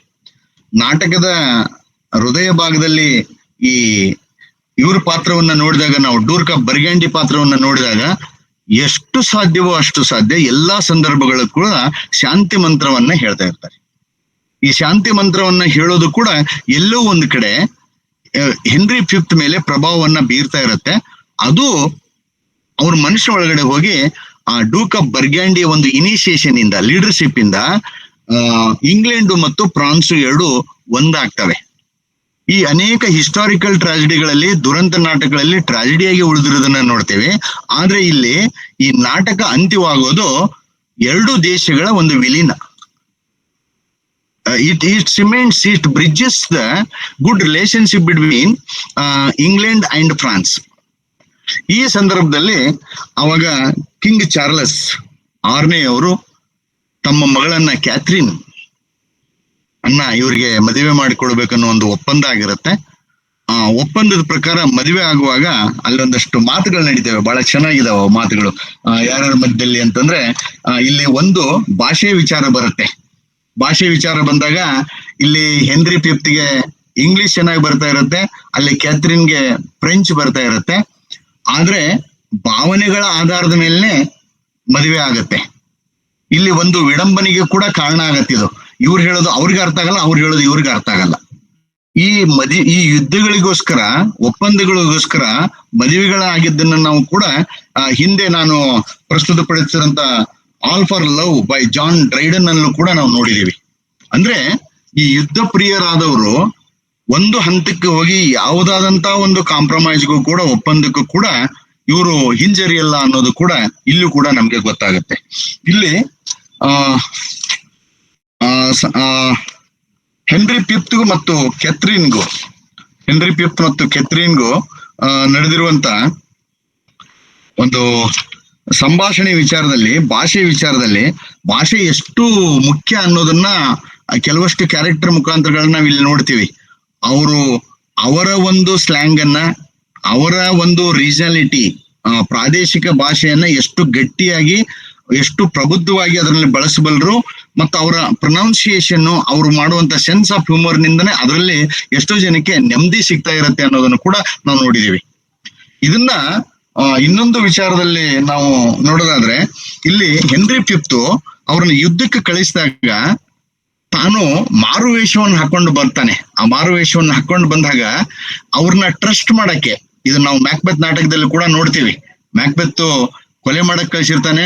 ಕೊಲೆ ಮಾಡಕ್ ಕಳಿಸಿದಾಗ ನಾನು ಕೊಲೆ ಮಾಡಕ್ ಕಳಿಸ್ತೇನೋ, ಸರಿಯಾಗಿ ಕಾರ್ಯವನ್ನು ನಿರ್ವಹಿಸ್ತಾನೆ ಇಲ್ವೋ ಅನ್ನೋದನ್ನು ಕೂಡ ನಾವು ಗಮನಿಸ್ತೇವೆ. ಈ ಹೆನ್ರಿ ಫಿಫ್ತ್ ಅಲ್ಲಿ ಕೂಡ ಇದು ಅನೇಕ ಶೇಕ್ಸ್ಪಿಯರ್ ನಾಟಕಗಳಲ್ಲಿ ಇದು ಪ್ರಚಾರ ಪಡುತ್ತೆ. ಯಾಕೆ ಇದು ಹಿಂಗಾಗತ್ತೆ ಅಂತಂದ್ರೆ, ಒಬ್ಬ ನಾಯಕನಾದವನಿಗೆ ಎಲ್ಲೋ ಒಂದ್ ಕಡೆ ಕಾರ್ನರ್ ಆಫ್ ಮೈಂಡ್ ಅಲ್ಲಿ ಒಂದು ಅಸಂತೋಷನೋ ಸಮಾಧಾನನೋ ಅಥವಾ ಅವನು ಹೇಳಿದ್ದು ಮಾಡಲ್ಲ ಅನ್ನುವಂತ ಅನುಮಾನ ಇರೋದ್ರಿಂದ ಈ ರೀತಿಯಾಗಿ ಆಗತ್ತೆ ಅನ್ನೋದು ಕೂಡ ಶೇಕ್ಸ್ಪಿಯರ್ ನಾಟಕಗಳಲ್ಲಿ ಗೊತ್ತಾಗತ್ತೆ. ಅದನ್ನ ಇಲ್ಲಿ ಮಾರುವೇಷವನ್ನು ಹಾಕೊಂಡು ಬಂದು ಹೆನ್ರಿ ಫಿಫ್ತ್ ಅವನು ಹೆನ್ರಿ ಫಿಫ್ತ್ ಅಂತ ಕಾಣಿಸ್ಕೊಳ್ಳಲ್ಲ, ಅವಾಗ ಅವರ ಒಂದು ನಿಷ್ಠೆಯನ್ನ ನೋಡ್ತಾನೆ. ಅವರೆಲ್ಲರೂ ಕೂಡ ಬಹಳ ನಿಷ್ಠೆಯಿಂದ ಇರ್ತಾರೆ, ಬಹಳ ಗಟ್ಟಿಯಾಗಿ ನಾವು ಯುದ್ಧವನ್ನ ಮಾಡ್ತೀವಿ ಅನ್ನೋದನ್ನ ಅಲ್ಲಿ ಹೇಳ್ತಾರೆ. ಹೇಳುವಾಗ ಇಲ್ಲಿ ಒಂದು ಮಾತು ಬರುತ್ತೆ, ಏನು ಅಂತಂದ್ರೆ ಶಾಂತಿ ರಾಜನಾದಂತ ಯೇಸು ಕ್ರಿಸ್ತನ ಧರ್ಮವನ್ನು ಪಾಲಿಸಲು ದೀಕ್ಷೆ ತೊಟ್ಟರು ಮಠಾಧಿಪತಿಗಳ ಬಾಯಿಂದ ಇಂಥ ಮಾತು ಹೊರಟ್ರೆ ಸ್ವಲ್ಪ ವಿಚಿತ್ರವೆನಿಸುತ್ತದೆ ಅಂತ. ಅಂದ್ರೆ ಅವ್ರು ಏನು ಯುದ್ಧಕ್ಕೆ ನಾಂದಿಯನ್ನ ಹಾಡ್ತಾರೆ, ಯುದ್ಧಕ್ಕೆ ನಾಂದಿಯನ್ನ ಹಾಡಿದ್ದು ಇಲ್ಲೂ ಎಲ್ಲೋ ಒಂದ್ ಕಡೆ ರಾಜನನ್ನ ಯುದ್ಧ ಮಾಡುವಂಗ ಮಾಡ್ತಲ್ಲ, ಅದನ್ನ ತಪ್ಪಿಸ್ಬೋದಾಗಿತ್ತಲ್ಲ ಅವರು. ಆ ಒಂದು ಚರ್ಚಿನ ಒಂದು ಆದಾಯದ ಇದ್ರ ಆಧಾರದ ಮೇಲೆ ಇದೆಲ್ಲ ಯುದ್ಧ ಆಯ್ತೇನೋ ಅನ್ನುವಂಥದ್ದು ಕೂಡ ಚರ್ಚೆಗೆ ಒಳಪಡುತ್ತೆ. ಆದ್ರೆ ಇದು ನಾವು ಯೋಚನೆ ಮಾಡ್ಬೇಕಾಗಿರುವಂತ ವಿಚಾರ. ಇನ್ನೊಂದು ಬಹಳ ಪ್ರಮುಖವಾದಂತದ್ದು ಏನು ಅಂತಂದ್ರೆ, ಹೆನ್ರಿ ಡಾಫಿನ್ ವಿಷಯವನ್ನು ಮಾತಾಡ್ಕೊಂತ ಹೆನ್ರಿ ಒಂದ್ ಮಾತು ಹೇಳ್ತಾನೆ. ಏನು ಅಂತಂದ್ರೆ ಬಹಳ ಇದು ಚೆನ್ನಾಗಿದೆ. And we understand him well how he comes over us with our wilder days, not measuring what use we made of them. ಅಂದ್ರೆ ಹೆನ್ರಿ ಫಿಫ್ತ್ಗೆ ಇಮ್ಯಾಚುರಿಟಿ ಇರುತ್ತೆ ಅಂತ ಹೇಳಿ ಡೌಪಿನ್ ಅವಾಗ ಮಾತಾಡುವಾಗ, ಇಲ್ಲಿ ಹೆನ್ರಿ ಫಿಫ್ತ್ಗೆ ಒಂದು ಆಪಾದನೆ ಇರುತ್ತೆ ಈ ಸ್ವಂತ ಇವರ ತಂದೆಯಿಂದನೂ ಕೂಡ. ಏನಂತ ಅಂದ್ರೆ, ಬೋರ್ಸ್ ಹೆಡ್ ಪ್ರಪಂಚದ ಒಳಗಡೆ ಕೆಲವಷ್ಟು ಜನ ಪುಡಿ ಸ್ನೇಹಿತರ ಜೊತೆಗೆ ಸೇರಿಕೊಂಡು ಅವನು ಓಡಾಡ್ಕೊಂಡು ಕೆಲಸವನ್ನ ಮಾಡ್ತಾ ಇರ್ತಾನೆ. ಅವಾಗ ಅವ್ರ ತಂದೆಗೆ ಕೂಡ ಹೆನ್ರಿ ಫೋರ್ತ್ ಅವ್ರಿಗೆ ಈ ಹೆನ್ರಿ ಫಿಫ್ತ್ ಮೇಲೆ ಅನುಮಾನ ಬಂದಿರುತ್ತೆ. ಆದ್ರೆ ಹೆನ್ರಿ ಫಿಫ್ತ್ ಹೆಂಗಿರ್ತಾನೆ ಅಂತಂದ್ರೆ, ಬೋರ್ಸ್ ಹೆಡ್ ಪ್ರಪಂಚದ ಹುಚ್ಚು ಜನರುಗಳ ಜೊತೆಗೆ ಸೇರಿದಾಗ್ಲೂ ಕೂಡ ಈ ಕಮಲದಲ್ಲಿ ಇದು ಕೆಸರಿನಲ್ಲಿ ಕಮಲ ಹೆಂಗೆ ಆ ಕೆಸರನ್ನ ಹಚ್ಕೊಳ್ಳದೆ ಹಂಗೆ ಇರುತ್ತೋ ಆ ರೀತಿಯಾಗಿ ಒಳ್ಳೆತನವನ್ನ ಮಾತ್ರ ತಗೊಂಡು ಹೆನ್ರಿ ಫಿಫ್ತ್ ಒಳ್ಳೆತನವನ್ನ ಮಾತ್ರ ಮೈಗೂಡಿಸ್ಕೊಂಡು ಗಟ್ಟಿಯಾಗಿ ಅಲ್ಲಿ ಎಲ್ಲಾ ಟ್ರೈನಿಂಗ್ ಅನ್ನ ಅಳವಡಿಸ್ಕೊಂಡಿರ್ತಾನೆ. ಅದು ಅವನ ಸ್ನೇಹಿತರು ಕೆಟ್ಟದ್ದನ್ನ ಮಾಡುವಾಗ ಹೊರಗೆ ಹಾಕುವಾಗ್ಲೂ ಮತ್ತು ಅವನು ಇಲ್ಲಿ ಡೌಪಿನ್ ಬಗ್ಗೆ ನಿರ್ಧಾರ ತಗೊಳ್ಳುವಾಗ್ಲೂ ಕೂಡ ಬಹಳ ಅನುಕೂಲ ಆಗತ್ತೆ ಅನ್ನೋ ಮಾತು ಇಲ್ಲಿ ನಾಟಕದಲ್ಲಿ ಬರುತ್ತೆ. ಇಲ್ಲಿ ಹೆನ್ರಿ ಎಲ್ಲರೊಡನೂ ಬೆರೆಯಬಲ್ ಅಂತ ಒಬ್ಬ ವ್ಯಕ್ತಿ. ಇದು ಬಹಳ ಪ್ರಮುಖವಾದಂತ ವಿಚಾರ ನಾವು ನೋಡ್ಬೇಕಾಗಿರೋದು. ಎಲ್ಲರ ಜೊತೆಗೂ ಬೆಳಿತಾನೆ ಮತ್ತು ನಿರ್ದಾಕ್ಷಿಣ್ಯವಾಗಿ ಟೀಕಿಸಿದ ವಿಲಿಯಮ್ಸ್ ಮತ್ತು ಬೇಟ್ಸ್ ಅನ್ನು ಕೂಡ ತಾಳ್ಮೆಯಿಂದ ಚರ್ಚೆ ಮಾಡ್ತಾನೆ ಅವ್ರ ಜೊತೆ. ಇಲ್ಲಿ ವಿಲಿಯಮ್ಸ್ ಮತ್ತು ಹೆನ್ರಿ ಫಿಫ್ತ್ ಮಧ್ಯದಲ್ಲಿ ಅನೇಕ ಇದು ನಡೆಯುತ್ತೆ, ಮಾತಿನ ಚರ್ಚೆ ನಡೆಯುತ್ತೆ. ಅವಾಗ ಹೇಳ್ತಾನೆ ವಿಲಿಯಮ್ಸ್ ಏನಂತ, ವಿಲಿಯಮ್ಸ್ ಯುದ್ಧ ಮುಗಿದ ಮೇಲೆ ನೀನು ಸಿಕ್ಕಿದ್ರೆ ಕೆನ್ನೆಗೆ ಹೊಡೆಯುತ್ತೇನೆ ಎಂದಾಗ ಆ ಸವಾಲನ್ನು ಹಾಸ್ಯಕ್ಕಾಗಿ ಒಪ್ಪಿಕೊಳ್ಳಬಲ್ಲ, ತನ್ನ ರಾಜತ್ವದಿಂದ ಹೊರಗೆ ನಿಂತು ತನ್ನನ್ನು ತಾನೇ ನೋಡಿಕೊಳ್ಳಬಲ್ಲ. ಅಂದ್ರೆ ಇದು ಏನ್ ಗೊತ್ತಂದ್ರೆ, ಹೆನ್ರಿ ಫಿಫ್ತ್ ಆದವನು ರಾಜನಾಗಿದ್ರು ಕೂಡ ರಾಜತ್ವವನ್ನ ಬಿಟ್ಟು ಸಾಮಾನ್ಯ ಜನರ ಮನಸ್ಸಿನಲ್ಲಿ ಯಾವ ರೀತಿಯಾದಂತ ಯೋಚನೆ ಬರುತ್ತೆ ಅನ್ನೋದನ್ನು ಕೂಡ ಯೋಚನೆ ಮಾಡುವಂತ ಒಂದು ಸಾಮರ್ಥ್ಯವನ್ನ ಕಂಡುಕೊಂಡಿದ್ದ. ಯಾವ ರೀತಿಯಾಗಿ ರಾಮಾಯಣದಲ್ಲಿ ಒಬ್ಬ ಅಗಸನ ಮಾತನ್ನ ಕೇಳಿ ಅದನ್ನು ಕೂಡ ಬಹಳ ಸೀರಿಯಸ್ ಆಗಿ ಪರಿಗಣಿಸ್ತಾನೋ ಆ ರೀತಿಯಾಗಿ ಇಲ್ಲಿ ಹೆನ್ರಿ ಈ ವಿಲಿಯಮ್ಸ್ ಹೇಳಿದ ಮಾತನ್ನ ಸೀರಿಯಸ್ ಆಗಿ ತಗೊಂಡು, ಹೌದು ವಿಲಿಯಮ್ಸ್ ಹೇಳೋದ್ರಲ್ಲಿ ಏನೋ ಒಂದು ಅರ್ಥ ಇದೆಯಲ್ಲ. ಯಾಕಂದ್ರೆ ಬಹಳ ಜನ ರಾಜರಾದ್ಮೇಲೆ ಅಧಿಕಾರಕ್ಕೆ ಹೋದ್ಮೇಲೆ ಇಗ್ನೋರ್ ಮಾಡೋದು, ನೆಗ್ಲೆಕ್ಟ್ ಮಾಡೋದು ಬಹಳ ಇರುತ್ತೆ. ಆದ್ರೆ ಸಣ್ಣ ಪುಟ್ಟ ವಿಚಾರಗಳನ್ನು ಕೂಡ ಹೆನ್ರಿ ಫಿಫ್ತ್ ನೆಗ್ಲೆಕ್ಟ್ ಮಾಡಲ್ಲ ಅನ್ನೋದಕ್ಕೆ ಅವನ ಮತ್ತು ವಿಲಿಯಮ್ಸ್ ಮಧ್ಯದಲ್ಲಿ ನಡೆದಿರುವಂತ ಒಂದು ಚರ್ಚೆಯಿಂದ ನಮ್ಗೆ ಗೊತ್ತಾಗುತ್ತೆ. ಅಲ್ಲಿ ಹೆನ್ರಿ ಹೇಳ್ತಾನೆ ಏನು ಅಂತಂದ್ರೆ, I think the king is but a man. ಅವನು ಮನುಷ್ಯನೇ, ನಮ್ಮಂಗೆ ಸಾಮಾನ್ಯ ಜನ ಮನುಷ್ಯನೇ.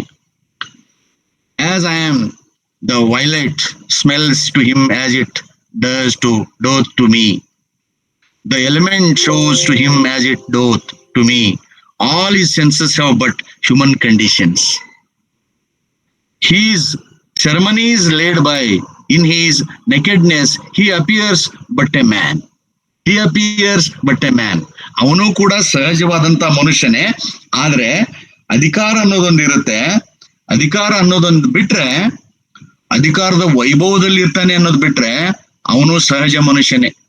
ಈಗ ಹೆಂಗೆ ದೇಶ ಸೇವಕ, ನಾನು ಜನರ ಸೇವಕ ಅಂತ ಮಾತುಗಳನ್ನ ಕೇಳ್ತೀವಿ ದೊಡ್ಡ ಮನುಷ್ಯರ ಮಾತುಗಳಲ್ಲಿ, ಆ ರೀತಿಯಾಗಿ ಅವನು ಹೇಳ್ತಾನೆ. ಇನ್ನೊಂದ್ ಕಡೆ ಹೇಳುವಾಗ ಹೇಳ್ತಾನೆ ಅವನು, ಈ ವೈಭವವನ್ನ ಬಿಟ್ರೆ, ಈ ದೊರೆತನದ ಒಂದು ಬಿಟ್ರೆ ಏನಿದೆ, ದೊರೆತನದ ಕಷ್ಟ ಎಷ್ಟಿದೆ ನಿಮಗ್ ಗೊತ್ತಾ ಅಂತ ಹೇಳ್ತಾನೆ ಹೆನ್ರಿ.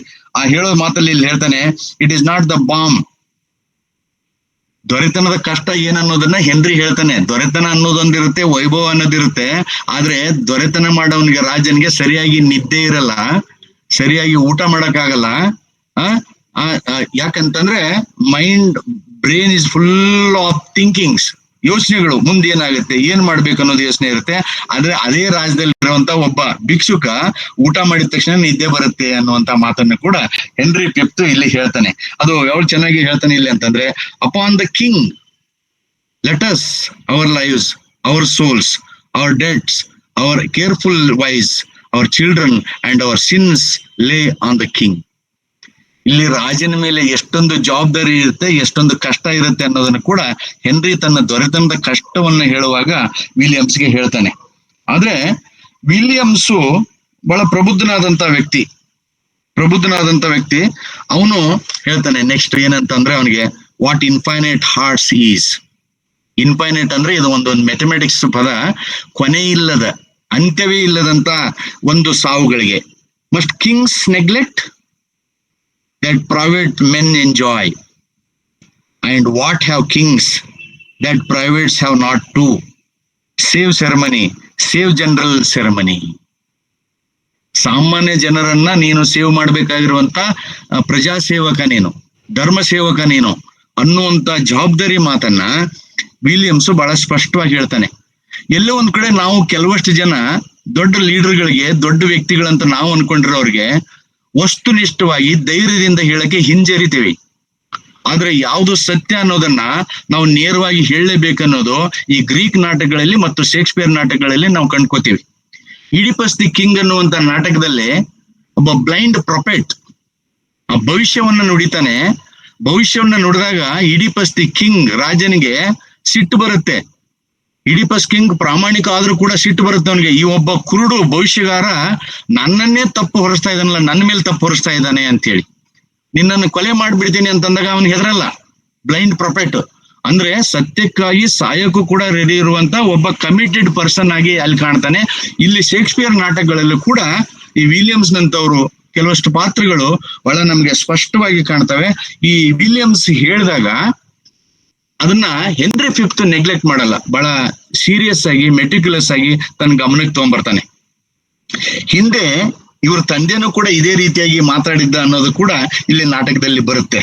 ಹೆನ್ರಿಗೆ ಎಲ್ಲೋ ಒಂದ್ ಕಡೆ ಭಯ ಇರುತ್ತೆ, ಅಂದ್ರೆ ಎಂತ ದೊಡ್ಡ ಸೂರ ವೀರನಿಗಾದ್ರೂ ಕೂಡ ಒಳ್ಳೆ ವಿಚಾರಕ್ಕೆ ಭಯ ಇರುತ್ತೆ ಅನ್ನೋದಕ್ಕೆ ಇಲ್ಲಿ ನಾಟಕದಲ್ಲಿ ಪ್ರಸ್ತುತ ಪಡುತ್ತಿದ್ದು.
ಪ್ರಾಯೋಗಿಕವಾಗಿರುವಂತ ಪ್ರಾಮಾಣಿಕವಾಗಿರುವಂತ ಜಸ್ಟಿಫೈಬಲ್ ನಿರ್ಧಾರಗಳನ್ನ ತಗೊಳ್ಳೋದು ಇದು ಒಳ್ಳೆ ಡಿಸಿಷನ್ ಮೇಕಿಂಗ್ ಅನ್ನೋದನ್ನು ಕೂಡ ನಾವು ಕಾಮರ್ಸ್ ಅಂಡ್ ಮ್ಯಾನೇಜ್ಮೆಂಟ್ ಥಿಯರಿಗಳಲ್ಲಿ ಕೂಡ ನೋಡ್ತೀವಿ.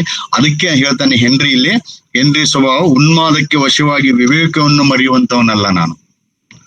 ಇದು ಹೆನ್ರಿಯ ಸ್ವಭಾವ. ಅವನು ಬುದ್ಧಿ ಯಾವಾಗಲೂ ಅವನ ಕೈಯಲ್ಲಿ ಇರುತ್ತೆ ಅನ್ನೋದು ಕೂಡ ನಾಟಕದಲ್ಲಿ ಗೊತ್ತಾಗುತ್ತೆ. ಇಲ್ಲಿ ಅವನು ಎಮೋಷನಲ್ ಆಗಿ ಫಾಲೋವರ್ಸ್ಗೆಲ್ಲ ನೀವು ಮಾಡಿದ್ದೆಲ್ಲ ನಿಜ, ಈ ಕೆಲವು ಜನ ರಾಜಕಾರಣಿಗಳು ನಾವು ಮಾಡೋದು ನೋಡಿದೀವಿ, ನಾನಿದ್ದೇನೆ ನೀವು ಮಾಡ್ರಿ, ಕೊಲೆ ಮಾಡಿ, ದರೋಡೆ ಮಾಡಿ ಅನ್ನೋದನ್ನ. ಆದ್ರೆ ಇಲ್ಲಿ ಒಬ್ಬ ಭಿನ್ನವಾಗಿರುವಂತ ರಾಜ ಬಹಳ ಪ್ರಾಯೋಗಿಕವಾಗಿ ನಡೆಸ್ತಾನೆ ಅನ್ನೋದನ್ನ ಅವನ ಸ್ವಭಾವದ ಮೇಲೆ ನೋಡ್ತೀವಿ. ಅದರಲ್ಲೂ ಜೊತೆಗೆ ಕ್ಯಾಥರಿನ್ ಮದುವೆ ಆಗ್ಬೇಕು ಅಂತಂದಾಗ ಅವನು ಬಹಳ ಎಮೋಷನಲ್ ಆಗಿ ಈಲ್ಡ್ ಆಗಲ್ಲ. ತನ್ನ ಏನು ಷರತ್ತುಗಳಿರ್ತವೆ ಆ ಷರತ್ತುಗಳನ್ನ ಒಪ್ಕೊಂಡ್ರೆ ಮಾತ್ರ ಆಗ್ತೀನಿ ಅನ್ನುವಂತ ಮಾತನ್ನ ಕೂಡ ಇಲ್ಲಿ ಹೇಳ್ತಾನೆ.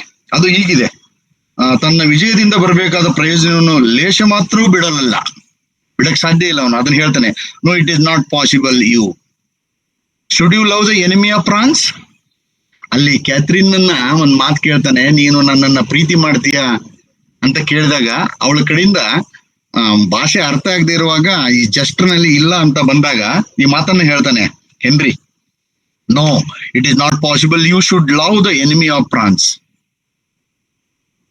Catherine, okay, but in loving me, you should love the friend of France. For I love France so well that I will not part with a village of it.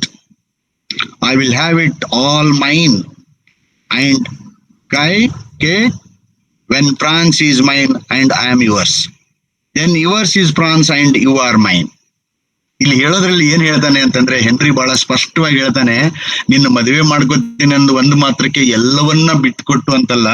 ಇಲ್ಲಿ ನೀನು ನನ್ನನ್ನ ಪ್ರೀತಿಸ್ಲೇಬೇಕು, ಯಾಕಂದ್ರೆ ನಾನ್ ನಿನ್ನನ್ನ ಪ್ರೀತಿಸ್ತಾ ಇದ್ದೀನಿ, ನಾನು ನಿನ್ನ ದೇಶವನ್ನ ಪ್ರೀತಿಸ್ತಾ ಇದ್ದೀನಿ, ನಿನ್ನ ದೇಶದಲ್ಲಿ ಬರುವಂತ ಪ್ರತಿಯೊಂದು ಹಳ್ಳಿಯ ಜನರನ್ನು ಕೂಡ ನಾನು ಪ್ರೀತಿಸ್ತಾ ಇದ್ದೀನಿ ಅಂತಂದ್ರೆ ನೀನು ನನ್ನನ್ನ ಪ್ರೀತಿಸ್ಲೇಬೇಕು ಅನ್ನುವಂತ ಒಂದು ಗಟ್ಟಿಯಾದ ಮಾತನ್ನ ಕ್ಯಾಥರಿನ್ಗೆ ಹೇಳ್ತಾನೆ. ಬಟ್ ಇಲ್ಲಿ ಭಾಷೆ ಅರ್ಥ ಆಗದಿರೋದಕ್ಕೆ ಅಲ್ಲಿ ಒಂದ್ ಸ್ವಲ್ಪ ವಿಡಂಬನಾತ್ಮಕವಾಗಿ ಅದು ಬಂದಿದೆ.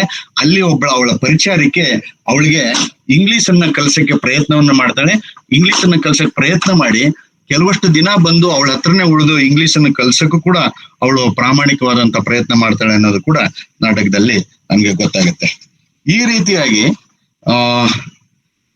ದೇಶದ ನಿಜವಾದ ದೇಶಾಭಿಮಾನಿ ಆಗಿರ್ಬೇಕು ಒಬ್ಬ ರಾಜ, ದೇಶದಲ್ಲಿ ಒಗ್ಗಟ್ಟು ಮೂಡಿಸ್ಬೇಕು ಅನ್ನುವಂಥದ್ದನ್ನ ನಾವು ನಾಟಕದ ಕೊನೆಗೆ ನೋಡ್ತೀವಿ. ಡೂಕ್ ಆಫ್ ಬರ್ಗ್ಯಾಂಡಿ ಅನ್ನುವಂತ ಶಾಂತಿ ಪ್ರಿಯನಿಂದ ಇಲ್ಲಿ ಕ್ಯಾಥರಿನ್ ಮದುವೆ ಆಗೋದ್ರ ಮುಖಾಂತರವಾಗಿ ಆ ಫ್ರಾನ್ಸ್ ಅದನ್ನ ಅಕ್ವೈರ್ ಮಾಡ್ಕೊಂಡು ಅದನ್ನ ಇನ್ವೇಡ್ ಮಾಡೋದ್ರ ಮುಖಾಂತರವಾಗಿ ಅದನ್ನ ಬೇರೆ ನಾಟಕಗಳಲ್ಲಿ, ಇತಿಹಾಸದ ನಾಟಕಗಳಲ್ಲಿ ಬರೋದಕ್ಕಿಂತ ಭಿನ್ನವಾಗಿ ಇಲ್ಲಿ ಎರಡೂ ದೇಶಗಳನ್ನ ಒಟ್ಟಾಗಿ ಸೇರಿಸುವಂತ ಒಂದು ಒಕ್ಕೂಟ ವ್ಯವಸ್ಥೆಗೆ ನಾಂದಿ ಹಾಡಿದಂತ ಕೀರ್ತಿ ಈ ಹೆನ್ರಿ ಫಿಫ್ತ್ಗೆ ಬರುತ್ತೆ. ಅದಕ್ಕಾಗಿ ಹೆನ್ರಿ ಫಿಫ್ತ್ ಭಿನ್ನವಾಗಿ ನಮ್ಗೆ ಕಾಣ್ತಾರೆ ಅಂತ ನನಗೆ ಅನ್ಸುತ್ತೆ. ಇನ್ನು ಒಂದು ವಿಚಾರ, ಹೆನ್ರಿ ಮತ್ತು ವಿಲಿಯಮ್ಸ್ ಮಧ್ಯದಲ್ಲಿ ನಡೆದಿರುವಂತದ್ದು ಏನು ಅಂತಂದ್ರೆ, I think the king is, ನಾನು ಅದನ್ನ ಹೇಳಿದ್ದೀನಿ.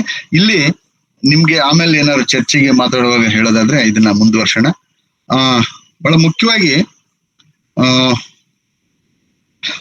ಯಾರು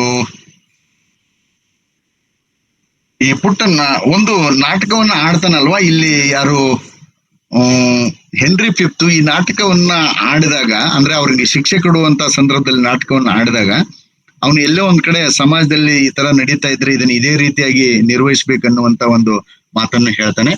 ಅದ್ರ ಜೊತೆಗೆ ಅವನ ಇನ್ನೊಬ್ಬ ಬಹಳ ಮುಖ್ಯವಾದಂತ ಸ್ನೇಹಿತ ಫಾಲ್ಸ್ಟಾಪ್. ಈ ಫಾಲ್ಸ್ಟಾಪು ಸತ್ತು ಹೋಗ್ಬಿಡ್ತಾನೆ. ಇವನ ತಂದೆ ಕಾಲದಿಂದನೂ ಇದ್ದಂತ ಒಬ್ಬ ವ್ಯಕ್ತಿ, ಮತ್ತೆ ಹೆನ್ರಿ ಫಿಫ್ತ್ನ ಒಂದು ಅವನು ಯೌವನದಿಂದಲೂ ಕೂಡ ಇವನಿಗೆ ಹೇಳ್ಕೊಂಡು ಬಂದಿರುವಂತ ವ್ಯಕ್ತಿ. ಆದ್ರೆ ಎಲ್ಲೋ ಒಂದ್ ಕಡೆ ಫಾಲ್ಸ್ಟಾಪ್ ಮೇಲೆ ಅಪನಂಬಿಕೆ ಬಂದಾಗ ಇವನು ರಾಜನಾದ್ಮೇಲೆ ಹೆನ್ರಿ ಫಿಫ್ತ್ ಅವನನ್ನ ನೆಗ್ಲೆಕ್ಟ್ ಮಾಡ್ದ ಅನ್ನೋದಕ್ಕೋ ಅಥವಾ ಅವನನ್ನ ಸೇರಿಸ್ಕೊಳ್ಳಲ್ಲ ಅನ್ನೋ ಕಾರಣಕ್ಕೂ ಅವನು ಯೋಚನೆ ಮಾಡಿ ಮಾಡಿ ಮಾಡಿ ಅವನು ಫಾಲ್ಸ್ಟಾಪ್ ಸತ್ತೋಗ್ಬಿಡ್ತಾನೆ ಅನ್ನೋದು ಕೂಡ ಇಲ್ಲಿ ನಮ್ಗೆ ಕಾಣಿಸುತ್ತೆ.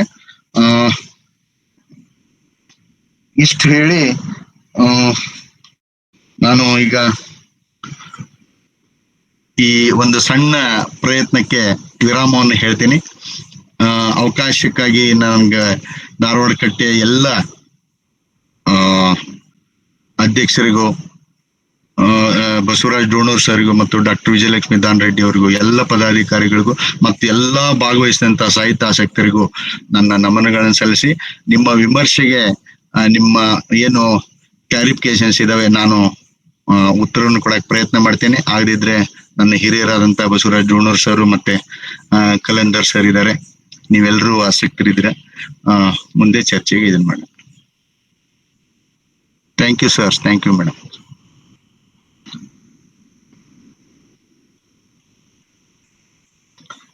Am I audible, madam? ಕೇಳಿಸ್ತಿದೆ ಸರ್. Yes. ಸರ್ ಧನ್ಯವಾದಗಳು ಸರ್. ಚರ್ಚೆಯಲ್ಲಿ ತಮ್ಮನ್ನು ಮತ್ತೆ ಸೇರೋಣ. ಈಗ ಅಧ್ಯಕ್ಷೀಯ ನುಡಿಗಳು ಪ್ರೊಫೆಸರ್ ಬಸವರಾಜ್ ಡೋಣೂರ್, ಮಾನ್ಯ ನಿರ್ದೇಶಕರು, ಅಧ್ಯಯನಾಂಗ, ಕರ್ನಾಟಕ ಕೇಂದ್ರೀಯ ವಿಶ್ವವಿದ್ಯಾಲಯ ಕಲಬುರಗಿ.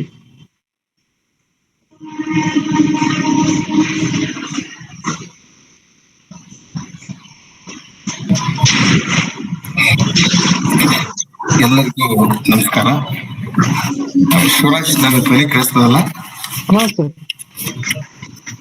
ಧಾರವಾಡಕಟ್ಟೆಯ ಎಲ್ಲ ಸಂಗಾತಿಗಳೇ, ಸ್ನೇಹಿತರೆ, ಹಿರಿಯರೇ, ಎಲ್ಲರಿಗೂ ನಮಸ್ಕಾರ. ಇಲ್ಲಿಯವರೆಗೆ ಬೆಂಗಳೂರಿನ ಪ್ರಾಣಿ ಕ್ಲಸ್ಟರ್ ವಿಶ್ವವಿದ್ಯಾಲಯದ ಇಂಗ್ಲಿಷ್ ವಿಭಾಗದಲ್ಲಿ ಸಹ ಪ್ರಾಧ್ಯಾಪಕರಾಗಿ ಸೇವೆ ಸಲ್ಲಿಸುತ್ತಿರುವ ಲೇಖಕ, ಸಂಶೋಧಕ ಡಾಕ್ಟರ್ ಶಿವಪೂಜಿ ಕೋಟಿ ಅವರ ಮಾತುಗಳನ್ನ ಕೇಳಿದ್ದೇವೆ.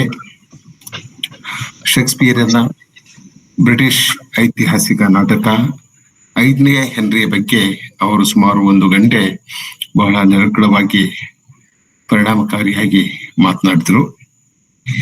ಈ ಶೇಕ್ಸ್ಪಿಯರ್ ನಾಟಕಗಳ ಉಪನ್ಯಾಸ ಮಾಲಿಕೆಗೆ ಸಹಾಯ ನೀಡಿದ ಮಹರ್ಷಿ ಶ್ರೀ ವಾಲ್ಮೀಕಿ ವಿಶ್ವವಿದ್ಯಾಲಯದ ಮಾನ್ಯ ಕುಲಪತಿಗಳು, ನನ್ನ ಸ್ನೇಹಿತರಾದ ಡಾಕ್ಟರ್ ಶಿವಾನಂದ ಕೆಳಗಮನಿ ಅವರಿಗೆ ಮತ್ತು CVG ಪ್ರಕಾಶನದ ಒಡೆಯರಾದ ಡಾಕ್ಟರ್ ಚಂದ್ರು ಅವರಿಗೆ ಕಟ್ಟೆಯ ಪರವಾಗಿ ನಾನು ಕೃತಜ್ಞತೆಗಳನ್ನ ಸಲ್ಲಿಸ್ತೇನೆ. ಶಿವಪೂಜಿ ಕೋಟಿಯವರು ಇಲ್ಲಿಯವರೆಗೆ ಶೇಕ್ಸ್ಪಿಯರ್ನ ತುಂಬಾ ಮಹತ್ವದ ಬ್ರಿಟಿಷ್ ಐತಿಹಾಸಿಕ ನಾಟಕ 5ನೇ ಹೆನ್ರಿ ಬಗ್ಗೆ ಮಾತನಾಡಿದ್ರು. ನಾಟಕದ ವಸ್ತು, ಶಿಲ್ಪ, ಭಾಷೆ, ನಾಟಕಕಾರನ ಲೋಕದರ್ಶನ, ಪಾತ್ರಗಳ ವಿವರ, ಹೀಗೆ ನಾಟಕದ ಎಲ್ಲ ಆಯಾಮಗಳ ಕುರಿತು ಬಹಳ ಸಮಗ್ರವಾಗಿ ಕೋಟಿಯವರು ಮಾತನಾಡಿದ್ರು. ಶೇಕ್ಸ್ಪಿಯರ್ನ ಐತಿಹಾಸಿಕ ನಾಟಕಗಳ ಬಗ್ಗೆ 1 ಗಂಟೆಯ 60 ನಿಮಿಷಗಳ ಅವಧಿಯಲ್ಲಿ ಮಾತನಾಡುವುದು ತುಂಬಾ ಕಷ್ಟ. ಯಾಕಂದ್ರೆ ಈ ನಾಟಕಗಳಲ್ಲಿ ಅನೇಕ ದೃಶ್ಯಗಳು ಬರ್ತವೆ. ಯುದ್ಧಗಳು, ಹೋರಾಟಗಳು, ತಂತ್ರ, ಪ್ರತಿತಂತ್ರ, ಷಡ್ಯಂತ್ರ, ಅನೇಕ ರಾಜಕೀಯ ಆಯಾಮಗಳುಳ್ಳ ನಾಟಕಗಳು. ಇವು ಕೇವಲ ಐತಿಹಾಸಿಕ ನಾಟಕಗಳಲ್ಲ, ಇವು ರಾಜಕೀಯ ನಾಟಕಗಳು, ಐತಿಹಾಸಿಕ ರಾಜಕೀಯ ನಾಟಕಗಳು ಅಂತ ನಾವು ಕರಿಬಹುದು. ಹಿಸ್ಟಾರಿಕಲ್ ಪೊಲಿಟಿಕಲ್ ಪ್ಲೇಸ್ ಅಂತ ನಾವು ಕರಿಬಹುದು. 14ರಿಂದ 17ನೇ ಶತಮಾನದವರೆಗೆ, 16ನೇ ಶತಮಾನದವರೆಗೆ ಸುಮಾರು 300 ವರ್ಷಗಳ ಕಾಲ ಇಂಗ್ಲೆಂಡ್ ಅನ್ನ ಆಳಿದ ಅನೇಕ ರಾಜರುಗಳ ಬಗ್ಗೆ, ದೊರೆಗಳ ಬಗ್ಗೆ ಶೇಕ್ಸ್ಪಿಯರ್ನಿಗೆ ತುಂಬಾ ಗೌರವವಿತ್ತು, ಅಭಿಮಾನವಿತ್ತು. ಅವರ ಕುರಿತು ಅವನು 10 ನಾಟಕಗಳನ್ನ ಬರೆದ. ಈ ಹೆನ್ರಿ ಫಿಫ್ತ್ ಅದರ 5ನೇ ಹೆನ್ರಿ ನಾಟಕ ತುಂಬಾ ಮಹತ್ವದ ನಾಟಕ. ನನಗೆ 2-3 ಕಾರಣಗಳಿಗಾಗಿ ಈ ನಾಟಕ ಇಷ್ಟ ಆಗ್ತದೆ. ಶಿವಪೂಜಿ ಕೋಟಿಯವರು ಆಗಲೇ ನಾಟಕದ ವಸ್ತುವಿನ ಬಗ್ಗೆ, ಅದರ ಪಾತ್ರಗಳ ಬಗ್ಗೆ ಅನೇಕ ಮಾತುಗಳನ್ನು ಆಡಿದ್ರಿಂದ ನಾನು ಅದು ಯಾವುದನ್ನು ಪುನರಾವರ್ತನೆ ಮಾಡ್ಲಿಕ್ಕೆ ಹೋಗೋದಿಲ್ಲ. ನಾಟಕ ಪ್ರಾರಂಭವಾಗುವುದು ಸಂಘರ್ಷದ ಮೂಲಕ, ನಾಟಕ ಕೊನೆಯಾಗುವುದು ಶಾಂತಿಯ ಮೂಲಕ. ಈ 2 ವಿದ್ಯಮಾನಗಳ ಮೂಲಕ ಶೇಕ್ಸ್ಪಿಯರ್ ನಮಗೆ ಏನನ್ನು ಹೇಳಲಿಕ್ಕೆ ಹೊರಟಿದ್ದಾನೆ, ಏನನ್ನು ಸೂಚಿಸ್ತಾ ಇದ್ದಾನೆ ಎನ್ನುವುದರ ಬಗ್ಗೆ ನಾವು ಆಲೋಚನೆ ಮಾಡಬೇಕು. ಶೇಕ್ಸ್ಪಿಯರ್ ನಾಟಕಗಳ ಬಗ್ಗೆ ಒಂದು ಉಪನ್ಯಾಸ ಏರ್ಪಡಿಸಿ ನಾವು ಎಲ್ಲವನ್ನು ಹೇಳಿದೆ ಅಥವಾ ಎಲ್ಲವನ್ನು ತಿಳಿದುಕೊಂಡೆವು, ಅರ್ಥ ಮಾಡಿಕೊಂಡೆವು ಎಂದು ಹೇಳಲಿಕ್ಕೆ ಸಾಧ್ಯ ಇಲ್ಲ. It's only A beginning. Every beginning is only A beginning. Shakespeare ನಾಟಕಗಳ ಓದು ಕೇವಲ ಪ್ರಾರಂಭ ಅಂತ ನನಗನ್ನಿಸ್ತಾ ಇದೆ, ಅಂತ್ಯನೇ ಇಲ್ಲ. ಅಂತ ಬಹಳ ಬಹಳ ಬಹಳ ಆಳವಾದ ಡೈಮೆನ್ಷನ್ಸ್ ಗಳನ್ನ ಅವನ ನಾಟಕಗಳ ಹೊಂದಿವೆ. ಆದ್ರೆ ಕೋಟಿಯವರು ಈ ನಾಟಕದ ಬಗ್ಗೆ ಅನೇಕ ಹೊಸ ಹೊಸ ಸಂಗತಿಗಳನ್ನ ಹೆಕ್ಕಿ ತೆಗೆದು ನಮ್ಮ ಗಮನಕ್ಕೆ ತಂದುಕೊಟ್ರು. ಪ್ರಾರಂಭದಲ್ಲಿ ನಾಟಕ ಪ್ರಾರಂಭವಾಗುವುದು ಘರ್ಷಣೆ ಮೂಲಕ. ಅಂದ್ರೆ ಈ ಫ್ರಾನ್ಸ್ದ ದೊರೆ ಡಾಫಿನ್ ಅವನಿಗೆ ಈ ಚೆಂಡನ್ನು ಕೊಟ್ಟು ಕಳಿಸ್ತಾನೆ, ಟೆನ್ನಿಸ್ ಬಾಲ್ ಕೊಟ್ಟು ಕಳಿಸ್ತಾನೆ ಅವನಿಗೆ. ಅದ್ರ ಬಗ್ಗೆ ಅವ್ರು ಬಹಳ ಸೊಗಸಾಗಿ ಹೇಳಿದ್ರು. ಅಂದ್ರೆ ಆ ಮೂಲಕ ಅವನು ಯುದ್ಧಕ್ಕೆ ಆಮಂತ್ರಣ ನೀಡ್ತಾನೆ. ಯುದ್ಧಕ್ಕೆ ಆಮಂತ್ರಣ ನೀಡುವ ವಿಧಾನಗಳು ಇದು. ಒಬ್ಬ ದೊರೆಯನ್ನು ಅಪಮಾನ ಮಾಡೋದ್ರ ಮೂಲಕ, ಅವನ ಅಸ್ತಿತ್ವವನ್ನು ಪ್ರಶ್ನಿಸುವುದರ ಮೂಲಕ, ಅವನ ವ್ಯಕ್ತಿತ್ವವನ್ನು ಪ್ರಶ್ನಿಸುವುದರ ಮೂಲಕ, ಗೇಲಿ ಮಾಡೋದ್ರ ಮೂಲಕ ನಾವು ಯುದ್ಧಕ್ಕೆ ಆಮಂತ್ರಣ ನೀಡುವುದು. ಉದಾಹರಣೆಗೆ ಈಗ ಮಾನ್ಯ ಪಾಕಿಸ್ತಾನ ಭಾರತದ ಮೇಲೆ ಯಾತ್ರಿಕರನ್ನ ಕೊಂದು ಹಾಕುವುದರ ಮೂಲಕ ಒಂದು ಆಮಂತ್ರಣ ನೀಡಿದಾಗ ಇಟ್ಸ್ ಇನ್ವಿಟೇಷನ್. ಸೊ ಅದು ಎಲ್ಲ ಕಾಲಕ್ಕೂ ಇದ್ದದ್ದೇ. ಹೀಗಾಗಿ ಆ ಯುದ್ಧ ಪ್ರಾರಂಭ ಆಗ್ತದೆ. ಆಮೇಲೆ ನಾಟಕದ ಕೊನೆಗೆ ಶಿವಪೂಜಾರಿ ಹೇಳಿದಾಗೆ ಪ್ರಾರಂಭದಲ್ಲೂ ನಮಗೆ ಕೋರಸ್ ರಂಗಭೂಮಿ ಮೇಲೆ ಬರ್ತದೆ, ಕೊನೆಗೂ ಕೂಡ ಕೋರಸ್ ಬರ್ತದೆ. ನಾಟಕದ ಕೊನೆಗೆ ಕೋರಸ್ ಹೇಳುವ ಮಾತು ಬಹಳ ಬಹಳ ಅದ್ಭುತ ಅಂತ ನನಗೆ ಅನಿಸ್ತದೆ. ಏನ್ ಹೇಳ್ತದೆ ಅಂದ್ರೆ, ಈ ದೊರೆಯ ಉತ್ತರಾಧಿಕಾರಿ ಈ ರಾಜ ಐದನೇ ಹೆನ್ರಿ ಗೆದ್ದ ಪ್ರದೇಶಗಳನ್ನ, ಫ್ರಾನ್ಸದ ಪ್ರದೇಶಗಳನ್ನ ಅವನ ಉತ್ತರಾಧಿಕಾರಿ ಕಳೆದುಕೊಳ್ಳಲಿದ್ದಾನೆ ಅಂತಕ್ಕಂಥ ಭವಿಷ್ಯವನ್ನ ಕೋರಸ್ ಹೇಳ್ತದೆ. ಈ ಸಾಲನ್ನು ಓದಿದಾಗ ನನಗೆ ಏನ್ ಅನ್ನಿಸ್ತು ಅಂತಂದ್ರೆ, ಈ ಜಗತ್ತಿನ ಪ್ರತಿಯೊಂದು ಇಂಚು ಭೂಮಿಯನ್ನ ಒಬ್ಬನಲ್ಲ ಒಬ್ಬ ರಾಜ ಆಳಿದ್ದಾನೆ. ಆದ್ರೆ ಗೆದ್ದ ಯಾವ ರಾಜನೂ ಉಳಿದಿಲ್ಲ. ಎಲ್ಲಾ ರಾಜರು ಒಡೆದು ಹೋಗಿದ್ದಾರೆ, ಎಲ್ಲಾ ರಾಜರು ಸತ್ತು ಹೋಗಿದ್ದಾರೆ. ಆದ್ರೆ ಭೂಮಿ ಈಗಲೂ ಹಾಗೆ ಇದೆ. ಸೊ ಭೂ ಒಡೆಯ ಜಗದೊಡೆಯ ಈಶ್ವರ. ನಾವೆಲ್ಲರೂ ಭೂಮಿ ಮೇಲೆ ಬರ್ತೇವೆ, ಭೂಮಿ ಮೇಲೆ ನಾವು ನಮ್ಮ ಅಸ್ತಿತ್ವವನ್ನ ಸ್ಥಾಪಿಸ್ತೇವೆ. ಈ ಭೂಮಿ ನನ್ನದು, ಈ ಪ್ರದೇಶ ನನ್ನದು, ಈ ರಾಷ್ಟ್ರ ನನ್ನದು ಅಂತನ್ನೋದು. ಅಂತಿಮವಾಗಿ ಯಾರಿಗೂ ಯಾವ ಭೂಮಿಯೂ ಸೇರಿದ್ದಲ್ಲ. ಸತ್ತಾಗ ನಮಗೆ ಬೇಕಾಗಿರೋದು ಅಷ್ಟೇ, 6-3 ಇಷ್ಟೇ. ಮನುಷ್ಯನ ಉಳ್ಲಿಕ್ಕೆ ಇಷ್ಟೇ ಭೂಮಿ ಬೇಕಾಗ್ತದೆ. ಎಂತೆಂಥ ಸಾಮ್ರಾಟರು ಈ ಜಗತ್ತನ್ನ ಆಳಿ ಹೋದ್ರು. ಅಲೆಕ್ಸಾಂಡರ್ ಅಂತವ್ರು ಆಳಿ ಹೋದ್ರು. ಭಾರತದಲ್ಲಿ ನೂರಾರು ರಾಜಮನೆತನಗಳು ಈ ದೇಶವನ್ನ ಆಳಿ ಹೋದ್ರಲ್ಲ. ಈಗ ಯಾರು ಉಳಿದಿಲ್ಲ. ಅವ್ರ ಗೋರಿಗಳ ಮೇಲೆ ನಾಯಿಗಳು ಚಕ್ಕಂದ ಆಡ್ತಾ ಇರ್ತವೆ, ಮೂತ್ರ ವಿಸರ್ಜನೆ ಮಾಡ್ತಾ ಇರ್ತಾರೆ. ಇದು ಬಹಳ ಅಂದ್ರೆ ಈ ಮನುಷ್ಯನ ಯಶಸ್ಸು, ಸಾಧನೆ ಅನ್ನೋದು ಒಂದೊಂದ್ಸಲ ಎಷ್ಟು ನಿರರ್ಥಕ ಅಂತ ಅನ್ನಿಸ್ತದೆ. ಯುದ್ಧವನ್ನ ಗೆಲ್ಲೋದು ಮುಖ್ಯ ಅಂತ ಮನುಷ್ಯ ಭಾವಿಸ್ತಾನೆ, ಅದರಿಂದ ಸಾಧಿಸುವುದೇನೋ? ಇದು ಅನೇಕ ಪ್ರಶ್ನೆಗಳನ್ನ ಈ ನಾಟಕ ಹುಟ್ಟಾಕ್ತದೆ. ಆದ್ರೆ ನಾವು ಈಗ ಈ ಭೂಮಿಯನ್ನ ಸರ್ವನಾಶ ಮಾಡ್ಲಿಕ್ಕೆ ನಿಂತಿದ್ದೇವೆ ಜನರು. ಅದ್ರ ಬಗ್ಗೆ ಈಗ ನಾವು ಹೆಚ್ಚು ಹೇಳಲಿಕ್ಕೆ ಹೋಗೋದಿಲ್ಲ. ಇದು ಒಂದು ಹೇಳ್ಬೇಕಾದದ್ದು. ಎರಡನೇದು, ಇದು ಒಂದು ಐತಿಹಾಸಿಕ ನಾಟಕ. ಹೀಗಾಗಿ ಇದರಲ್ಲಿ ಅನೇಕ ಸ್ತ್ರೀ ಪಾತ್ರಗಳಿಲ್ಲ. ಯಾವುದೇ ಐತಿಹಾಸಿಕ ನಾಟಕದಲ್ಲಿ ನಮಗೆ ಒಂದು ಬಹಳ ಪ್ರಬಲವಾದ, ಶಕ್ತಿಯುತವಾದ ಸ್ತ್ರೀ ಪಾತ್ರಗಳು ಸಿಗುದು ಅಪರೂಪ. ಆದ್ರೆ ಗ್ರೀಕ್ ನಾಟಕಗಳಲ್ಲಿ ನಮ್ಗೆ ಸಿಗ್ತದೆ. ಜೂಲಿಯಸ್ ಸೀಸರ್ದಲ್ಲಿ ಕಲ್ಪರ್ನಿ ಆಗಿರ್ಬೋದು, ಪೋರ್ಷಿಯಾ ಆಗಿರ್ಬೋದು, ಒಳ್ಳೆ ಕ್ಯಾರೆಕ್ಟರ್ಗಳೇ. ಏನ್ ಬಹಳ ಪವರ್ಲೆಸ್ ಕ್ಯಾರೆಕ್ಟರ್ಗಳಂತೇನಲ್ಲ. ಸ್ಪೆಷಲಿ ಪೋರ್ಷಿಯಾ ಬ್ರೂಟಸ್ ಅಲ್ಲಿ ಹೇಳ್ತಾರಲ್ಲ, ನಾನು ನಿನ್ನ ಸೂಳೆ ಅಲ್ಲ, ನಾನು ನಿನ್ನ ಪತ್ನಿ, ನಿನ್ನ ಮನಸ್ಸಿನಲ್ಲಿ ಏನ್ ನಡೀತಾ ಇದೆ ಅದನ್ನ ತಿಳಿಯೋ ಹಕ್ಕು ನನಗಿದೆ ಅಂತ ಹೇಳ್ತಾಳೆ ಅವಳು. ಸೊ ಆದ್ರೆ ಈ 10 ಬ್ರಿಟಿಷ್ ಐತಿಹಾಸಿಕ ನಾಟಕಗಳಲ್ಲಿ ನಮಗೆ ಒಂದು ಪ್ರಬಲವಾದ ಸ್ತ್ರೀ ಪಾತ್ರ ಸಿಗೋದಿಲ್ಲ ಅನ್ನುವ ಕೋಟಿಯವರ ಮಾತನ್ನ ನಾನು ಒಪ್ಕೊಳ್ತೇನೆ. ಕನ್ನಡದಲ್ಲಾದ್ರೂ ಕೂಡ ನೋಡಿ, ನೀವು ಗಿರೀಶ್ ಕಾರ್ನಾಡ್ರ ತಗ್ಲಕ್ ನಾಟಕ ನೋಡ್ರಿ, ತಲೆದಂಡ ನೋಡ್ರಿ, ಅಥವಾ ಟಿಪ್ಪು ಸುಲ್ತಾನ್ ಕಂಡ ಕನಸು ನೋಡ್ರಿ, ರಕ್ಕಸ್ ತಂಗಡಿಗೆ ನಾಟಕಗಳಲ್ಲಿ ಒಂದು ಪವರ್ಫುಲ್ ಆದಂತ ಸ್ತ್ರೀ ಪಾತ್ರ ನಮಗೆ ಸಿಗೋದಿಲ್ಲ. ಅದಕ್ಕೆ ಕಾರಣ ಬಹಳ ಸ್ಪಷ್ಟವಾಗಿದೆ. ಅದ್ರ ಬಗೆಗೆ ಹೆಚ್ಚು ಚರ್ಚಿಸುವ ಅಗತ್ಯವಿಲ್ಲ. ಇನ್ನೊಂದು 2 ವಿಷಯ ಸುಮ್ಮನೆ ಇದರಲ್ಲಿ. ಈ ನಾಟಕ ನನಗೆ ಬಹಳ ಇಷ್ಟ ಆಗುವುದು ಒಂದು ಭಾಷಣದ ಮೂಲಕ. ಈ ಸೇಂಟ್ ಕ್ರಿಸ್ಪಿನ್ ಡೇ ಅಂತ ಬರ್ತೈತಲ್ಲ, ಬಹಳ ಮಹತ್ವದ, this is an important seen in this play. 3ನೇ ಅಂಕ ಅಥವಾ 4ನೇ ಅಂಕನಲ್ಲಿ ಬರ್ತದೆ. ಅಲ್ಲಿ ದೊರೆ ಒಂದು ಪುಟದ ಒಂದು ದೀರ್ಘವಾದಂತ ಭಾಷಣವನ್ನ ಮಾಡ್ತಾನೆ. ಆ ಭಾಷಣವನ್ನ ಅರ್ಥ ಮಾಡ್ಕೊಂಡ್ರೆ ನಮಗೆ ಈ ನಾಟಕ ಅರ್ಥ ಆಗ್ತದೆ. ಇಂಗ್ಲೆಂಡಿನ ರಾಜರ ಕಷ್ಟಗಳು ಸಂಕಷ್ಟಗಳು ಅರ್ಥ ಆಗ್ತವೆ, ಮತ್ತು ಅವರ ಒತ್ತು ಎಲ್ಲಿ ಇದೆ, ಅವರ ಗಮನ ಎಲ್ಲಿದೆ ಅನ್ನೋದು ಕೂಡ ನಮಗೆ ಅರ್ಥ ಆಗ್ತದೆ. ಅಲ್ಲಿ ಒಂದು ಎರಡು ಮೂರು ಸಾಲುಗಳನ್ನ ನಾನು ನಿಮ್ಮ ಗಮನಕ್ಕೆ ತರ್ತೇನೆ. 5ನೇ ದೊರೆಗೆ ಏನಾಗಿದೆ ಅಂದ್ರೆ, ಅವನ ದೊಡ್ಡ ಸೈನ್ಯ ಇರೋದಿಲ್ಲ ಅವನಿಗೆ, ಅವನದೊಂದು ಚಿಕ್ಕ ಸೈನ್ಯ ಇರ್ತದೆ. ಫ್ರೆಂಚ್ ದೊರೆ ಹತ್ತಿರ ಒಂದು ದೊಡ್ಡ ಸೈನ್ಯ ಇರ್ತದೆ.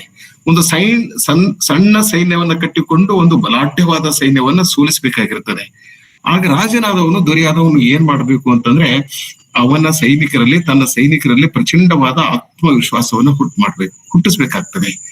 ಒಬ್ಬ ದೊರೆ ಮಾಡುವ ಕೆಲಸ, ಒಬ್ಬ ನೇತಾರ ಮಾಡುವ ಕೆಲಸ, ಒಬ್ಬ ಮುಖ್ಯಸ್ಥ ಮಾಡುವ ಕೆಲಸ ಏನಂತಂದ್ರೆ, ತನ್ನ ಸಂಗಾತಿಗಳಲ್ಲಿ, ತನ್ನ ಸೈನಿಕರಲ್ಲಿ, ತನ್ನೊಂದಿಗೆ ಕೆಲಸ ಮಾಡುವವರಲ್ಲಿ ಒಂದು ಬಲವಾದ ಆತ್ಮವಿಶ್ವಾಸವನ್ನ ಹುಟ್ಟಿಸ್ಬೇಕು, ಕನಸನ್ನ ಹುಟ್ಟಿಸ್ಬೇಕು, ಭರವಸೆಯನ್ನ ಹುಟ್ಟಿಸ್ಬೇಕು, ಮತ್ತು ತಮ್ಮ ಶಕ್ತಿಯಲ್ಲಿ ಅವರಿಗೆ ಅಗಾಧವಾದ ನಂಬಿಕೆ, ವಿಶ್ವಾಸ ಬರುವ ಹಾಗೆ ಮಾಡ್ಬೇಕು. ಆ ಕೆಲಸವನ್ನ ಹೆನ್ರಿ ಫಿಫ್ತ್ ಇಲ್ಲಿ ಮಾಡ್ತಾನೆ ಈ ನಾಟಕದಲ್ಲಿ. ಒಂದು ಸಾಲು, the fewer men the greater the share of honour ಅಂತ ಹೇಳ್ತಾನೆ ಅವನು. ನಮ್ಮ ಸೈನ್ಯ ಚಿಕ್ಕದು, ಆದ್ರೆ ಈ ಸಣ್ಣ ಸೈನ್ಯದಿಂದ ಆಗತಕ್ಕಂತ ಒಂದು ಪ್ರಯೋಜನ ಏನಂತಂದ್ರೆ, ನಮಗೆ ದೊಡ್ಡ ಮಟ್ಟದ ಗೌರವ ಬರ್ತದೆ ಅಂತ ಹೇಳ್ತಾನೆ ಅವನು. We are going to win a war against the king of France.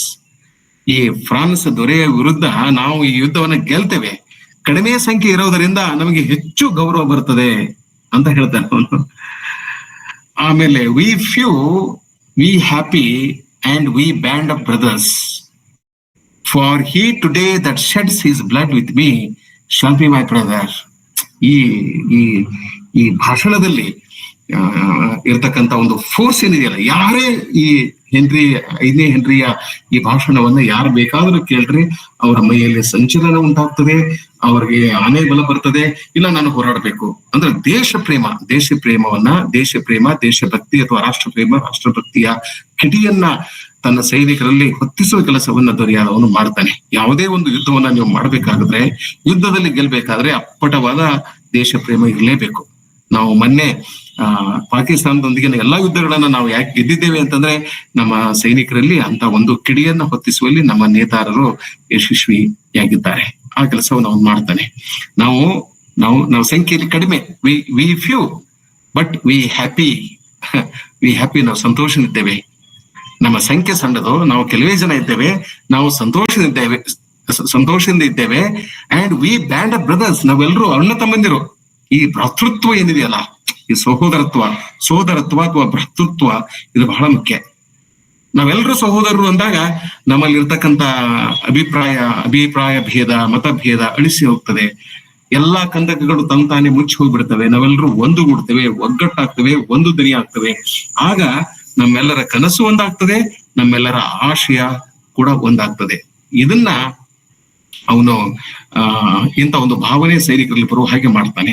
For he today that sheds his blood with me, ಇಂದು ನನ್ನೊಂದಿಗೆ ರಕ್ತ ಸುರಿಸುವ ಪ್ರತಿಯೊಬ್ಬ ಸೈನಿಕನೂ ನನ್ನ ತಮ್ಮನಾಗುತ್ತಾನೆ ಅಂತ ಹೇಳ್ತಾರೆ ಅವನು. ಹಿ ಶಾಲ್ ಬಿ ಮೈ ಬ್ರದರ್. ಈ ದಿನ, ಈ ಸಂದರ್ಭದಲ್ಲಿ, ಈ ಯುದ್ಧದಲ್ಲಿ ನನ್ನೊಂದಿಗೆ ರಕ್ತ ಸುರಿಸುವ ಬ್ರಿಟಿಷ್ ಸೈನಿಕ, ಪ್ರತಿಯೊಬ್ಬ ಬ್ರಿಟಿಷ್ ಸೈನಿಕ ನನ್ನ ಸಹೋದರ ಅಂತ ಹೇಳ್ತಾನೆ. ಒಬ್ಬ ದೊರೆ, ಒಬ್ಬ ಸಾಮ್ರಾಟ, ಒಬ್ಬ ರಾಜ ತನ್ನ ಪ್ರಜೆಗಳನ್ನ ತನ್ನ ಸಹೋದರರು ಎಂದು ಹೇಳಿದಾಗ ಸಹಜವಾಗಿ ಅವರ ಹೃದಯದಲ್ಲಿ ಒಂದು ಭ್ರಾತೃತ್ವದ, ಸೋದರತ್ವದ ಕಿಡಿ ಹೊತ್ಕೋತದೆ. ಹೀಗೆ ಅವನು ತನ್ನ ಸೈನಿಕರಲ್ಲಿ ಒಂದು ಪ್ರಚಂಡವಾದಂತ ಆತ್ಮವಿಶ್ವಾಸವನ್ನ ತುಂಬುತ್ತಾನೆ. ಇದು ನನಗೆ ಬಹಳ ಇಷ್ಟವಾದಂತ ಸಂಗತಿ. ಇನ್ನು ಈ ಶೇಕ್ಸ್ಪಿಯರ್ನ ಈ ನಾಟಕ ಗಿರೀಶ್ ಕಾರ್ನಾಡ್ರ ಮೇಲೆ ಬಹಳ ಪ್ರಭಾವ ಬೀರಿದೆ. ನೀವು ತುಘಲಕ್ ನಾಟಕ ಓದಿದ್ರೆ, ತುಘಲಕ್ ನಾಟಕದ ಪ್ಲಾಟ್ ಏನಿದೆಯಲ್ಲ, ಅದು ಶೇಕ್ಸ್ಪಿಯರ್ ನಾಟಕದ ಪ್ಲಾಟ್ ಏನು ವ್ಯತ್ಯಾಸ ಇಲ್ಲ. ನೀವು ಎರಡೂ ನಾಟಕಗಳನ್ನ ಅಕ್ಕಪಕ್ಕದಲ್ಲಿ ಇಟ್ಕೊಂಡ್ಬಿಟ್ರೆ, ಇದು ಹೆನ್ರಿ ಫಿಫ್ತ್ ಮತ್ತು ತುಘಲಕ್ ನಾಟಕಗಳನ್ನ ಅಕ್ಕಪಕ್ಕದಲ್ಲಿ ಇಟ್ಕೊಂಡು ಹೋಗ್ಬಿಟ್ರೆ, ನಿಮಗೆ ಒಂದೊಂದು ಕಡೆ ಕಾರ್ನಾಡರು ಶೇಕ್ಸ್ಪಿಯರ್ನ ಈ ನಾಟಕವನ್ನ ನಕಲು ಮಾಡುತ್ತಿದ್ದಾರೆ ಅನ್ನುವಷ್ಟರ ಮಟ್ಟಿಗೆ ನಿಮ್ಗೆ ಅನಿಸ್ತದೆ. ಅಷ್ಟು ಸಾಮ್ಯತೆ, ಹೋಲಿಕೆ ಈ ಎರಡು ನಾಟಕಗಳ ಮೇಲೆ ಇವೆ. ಇಲ್ಲಿ ಹೇಗೆ ಈ ಅರ್ಲ್ ಆಫ್ ಕ್ಯಾಂಬ್ರಿಡ್ಜ್ 5ನೇ ಹೆನ್ರಿಯ ಮೇಲೆ ಅಟ್ಯಾಕ್ ಮಾಡ್ತಾನೆ, ಅವನನ್ನ ಕೊಲ್ಲೋದಕ್ಕೆ ಪ್ರಯತ್ನ ಮಾಡ್ತಾನೆ, ಹಾಗೆ ತುಘಲಕ್ ನಾಟಕದಲ್ಲಿ ಕೂಡ ಶಿಹಾಬುದ್ದೀನ್ ಅವನು ಅಮೀರರ ಜೊತೆ ಸೇರಿ ತುಘಲಕ್ನ ಹತ್ಯೆಗೆ ಸಂಚನ್ನ ಹೂಡ್ತಾ ಇರ್ತಾನೆ. ಮತ್ತೆ ಇಲ್ಲಿ ರಾಜ ಹೇಗೆ ತನ್ನ ನಿದ್ರೆ ಬಗ್ಗೆ ಇಲ್ಲ, ನನಗೆ ನಿದ್ರೆ ಬರ್ತಿಲ್ಲ, ಅದ್ರ ಬಗ್ಗೆ ಒಂದು ಒಳ್ಳೆಯ ಮಾತಿದೆ. ಹಾಗೆ ಕೂಡ ತುಗ್ಲಕ್ ನಾಟಕದಲ್ಲಿ ತುಗ್ಲಕ್ ಕೂಡ ಇದ್ರ ಬಗ್ಗೆ ಮಾತಾಡ್ತಾನೆ. ಅದ್ರ ಬಗೆಗೆ ನಾವು ಒಂದು ಉಪನ್ಯಾಸ ಕೂಡ ನೀಡ್ಬೋದು. ಆಮೇಲೆ ಇನ್ನೂ ಅನೇಕ ಸಂಗತಿಗಳ ಬಗ್ಗೆ ಶೇಕ್ಸ್ಪಿಯರ್ ನಮ್ಮ ಗಮನ ಸೆಳೆತಾನೆ. ಒಬ್ಬ ಭಿಕ್ಷುಕನಿಗೆ ಸಹಜವಾಗಿ ದೊರೆಯುವ ನಿದ್ರೆ ಒಬ್ಬ ದೊರೆಗೆ ಏಕೆ ಸಿಗುವುದಿಲ್ಲ ಅಂತಕ್ಕಂಥ ಪ್ರಶ್ನೆ. ಏನೋ A beggar can sleep, why not A king ಅಂತಕ್ಕಂಥ ಪ್ರಶ್ನೆ. ಆಮೇಲೆ ಒಬ್ಬ ರಾಜನಾದವನು ಭಿಕ್ಷುಕನಿಂತಲೂ ನಿಕೃಷ್ಟವಾದ ಜೀವನವನ್ನ ಏಕೆ ನಡೆಸ್ತಾನೆ ಅಂತ. ಆ ಒಂದು ಸ್ವಾತಂತ್ರ್ಯ ಇಲ್ಲ ರಾಜನಿಗೆ, ದೊರೆಗೆ ಆ ಒಂದು ಸ್ವಾತಂತ್ರ್ಯವಿಲ್ಲ ಅಂತೇಳಿ. ತುಘಲಕ್ ಕೂಡ ನಿದ್ರೆ ಮಾಡದೆ ರಾತ್ರಿಯನ್ನ ಕಳೀತಿರ್ತಾನೆ. ದೌಲತಾಬಾದ್ ಕೋಟೆಯ ಮೇಲೆ ಒಬ್ಬನೇ ತಿರುಗಾಡ್ತಾ ಇರ್ತಾನೆ. ಒಂದಿಬ್ಬರು ತರುಣರೊಂದಿಗೆ ಜೀವನದ ಬಗ್ಗೆ ಅದರ ಬಗ್ಗೆ ಸಂಭಾಷಣೆಯನ್ನ ಮಾಡ್ತಾ ಇರ್ತಾನೆ. ಅಲ್ಲೂ ಕೂಡ ರಾಜಕಾರಣದ ಚರ್ಚೆ ಆಗ್ತದೆ, ಧರ್ಮದ ಚರ್ಚೆ ಆಗ್ತದೆ, ಸಮಾಜದ ಚರ್ಚೆ ಆಗ್ತದೆ. ಅವನೊಬ್ಬ ಮಹಾ ಕನಸುಗಾರ, ಹೆನ್ರಿ ಕೂಡ ಒಬ್ಬ ಕನಸುಗಾರ. ಹೀಗೆ ಈ ಎರಡು ನಾಟಕಗಳ ನಡುವೆ ಆಶ್ಚರ್ಯಕರವಾದ ಹೋಲಿಕೆ ಇದೆ. ಅದರ ಬಗ್ಗೆ ಒಂದು ಉಪನ್ಯಾಸ ನಾವು ಏರ್ಪಾಡು ಮಾಡ್ಬೋದು. ಆ ನಾಟಕದ ಕೊನೆಗೆ ರಾಜ್ಕುಮಾರಿ ಕ್ಯಾಥರಿನ್ ಇಂಗ್ಲಿಷ್ ಕಲಿತಾಳೆ. ಅದ್ರ ಬಗೆಗೆ ಆಗ್ಲೇ ಕೋಟಿ ಅವರು ಹೇಳಿದ್ದಾರೆ. ಯಾಕಂದ್ರೆ ಫ್ರಾನ್ಸ್ ದೇಶದಲ್ಲಿ ಈಗಲೂ ಕೂಡ ಜನರು ಇಂಗ್ಲಿಷ್ ಮಾತನಾಡೋದಿಲ್ಲ. 100ಕ್ಕೆ 99 ಜನರಿಗೆ ಇಂಗ್ಲಿಷ್ ಬರೋದಿಲ್ಲ. ನಾವೆಲ್ಲ ಭಾರತದಲ್ಲಿ 100ಕ್ಕೆ 99 ಜನ ಇಂಗ್ಲಿಷ್ ನಲ್ಲಿ ಮಾತನಾಡ್ತಾ ಇದ್ದೇವೆ. ಆ ಎಲ್ಲ ಚರ್ಚೆ ಇವತ್ತಿನಲ್ಲಿ ಬೇಡ. ಒಂದು ಬಹಳ ಸರದ ಸಂಗತಿ ಇದು. ಈ ದಿನ ನನ್ನ ಜೀವನದ ಅತ್ಯಂತ ಕೆಟ್ಟ ದಿನ. ನಾನು ಈ ಕಾರ್ಯಕ್ರಮದಲ್ಲಿ ಭಾಗವಹಿಸಿದಾಗ ನನ್ನೊಂದಿಗೆ ಪ್ರಾಥಮಿಕ ಶಾಲೆಯಲ್ಲಿ ನನ್ನೊಂದಿಗೆ ಓದಿದ, ನನ್ನ ಜೊತೆ 50 ವರ್ಷಗಳ ಕಾಲ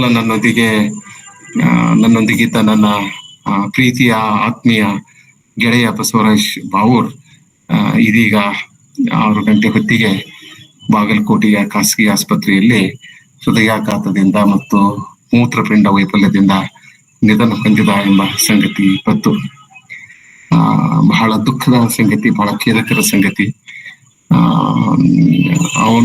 ಅವನು ತೀರ್ ಹೋದ ಅಂದಾಗ ನನಗೆ ನಾನೇ ಸತ್ತಂತೆ ಅನಿಸ್ತು. ಬಹಳ ಪ್ರೀತಿಯ ಗೆಳೆಯ, 50 ವರ್ಷ ನಾವಿಬ್ರು ಜೊತೆಯಾಗಿ ಇದ್ವಿ. ಬಹಳ ಪ್ರೀತಿಯ ಗೆಳೆಯ. ದೇವರಿಪ್ರಿ ಹತ್ತಿರ ಒಂದು ಹಳ್ಳಿಯಲ್ಲಿ ಪ್ರಾಥಮಿಕ ಶಾಲಾ ಶಿಕ್ಷಕನಾಗಿ ಕೆಲಸ ಮಾಡ್ತಾ ಇದ್ದ. ನಾನು ಹೋದಲ್ಲಿ ಬರ್ತಾ ಇದ್ದ, ಬಂದಲ್ಲಿ ಬರ್ತಾ ಇದ್ದ. ನಾನು ನಮ್ಮೂರಿಗೆ ಹೋಗ್ಬೇಕಾದ್ರ ಅವನು ಯಾವತ್ತೂ ನನ್ನ ಜೊತೆ ಇರ್ತಿದ್ದ. ಬಹಳ ನನಗೆ ಪ್ರೀತಿಯನ್ನ, ಸ್ನೇಹದ ಅರ್ಥವನ್ನ ಮಾಡಿಸಿದ, ಸಾಕಷ್ಟು ಪ್ರೀತಿಯನ್ನು ತೋರಿಸಿದ. ನನ್ನ ತಮ್ಮನೋ ಅಣ್ಣನೋ ಆಗಿದ್ದ ಗೆಳೆಯ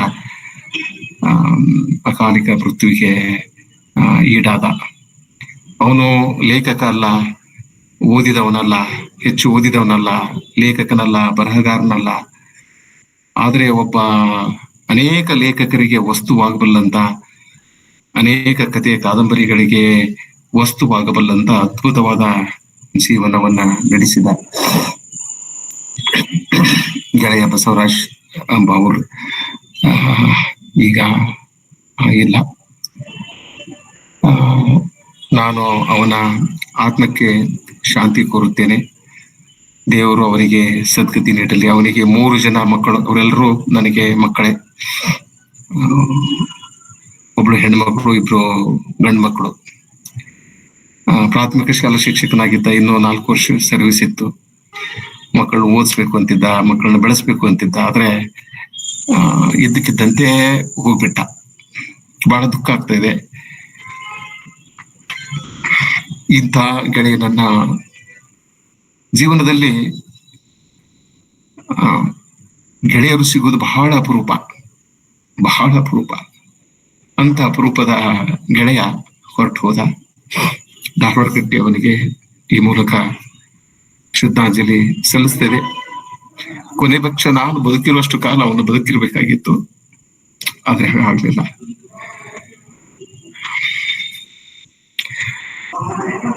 ಒಂದು ಸಾಂಕೇತಿಕವಾಗಿ ನಾವು 1 ನಿಮಿಷದ ಮೌನವನ್ನು ಆಚರಿಸುವುದರ ಮೂಲಕ ಅವನಿಗೆ ಶ್ರದ್ಧಾಂಜಲಿ ಅರ್ಪಿಸೋಣ.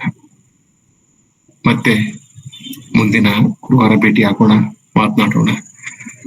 ವಿಜಯಲಕ್ಷ್ಮಿ ಅಥವಾ ಶಿವರಾಜ್ ಕಾರ್ಯಕ್ರಮವನ್ನ ಮುಂದುವರಿಸಬಹುದು.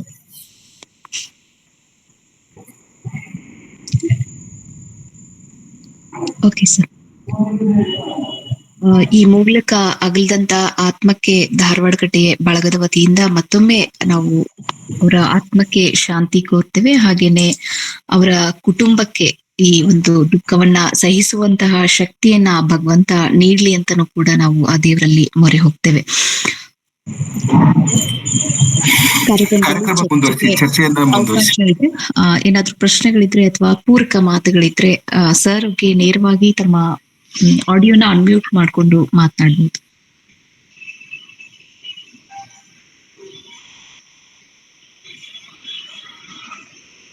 ಬಹಳ ಜನ ನನ್ನ KCD ಸ್ನೇಹಿತರಿದ್ದಾರೆ, ಡಿಗ್ರಿ ಕಾಲೇಜ್ ಫ್ರೆಂಡ್ಸ್ ಇದ್ದಾರೆ, ಯೂನಿವರ್ಸಿಟಿ ಅವರು ಇದ್ದಾರೆ, ನಮ್ಮ ಅಣ್ಣನ ಮಗಳಿದ್ದಾಳೆ.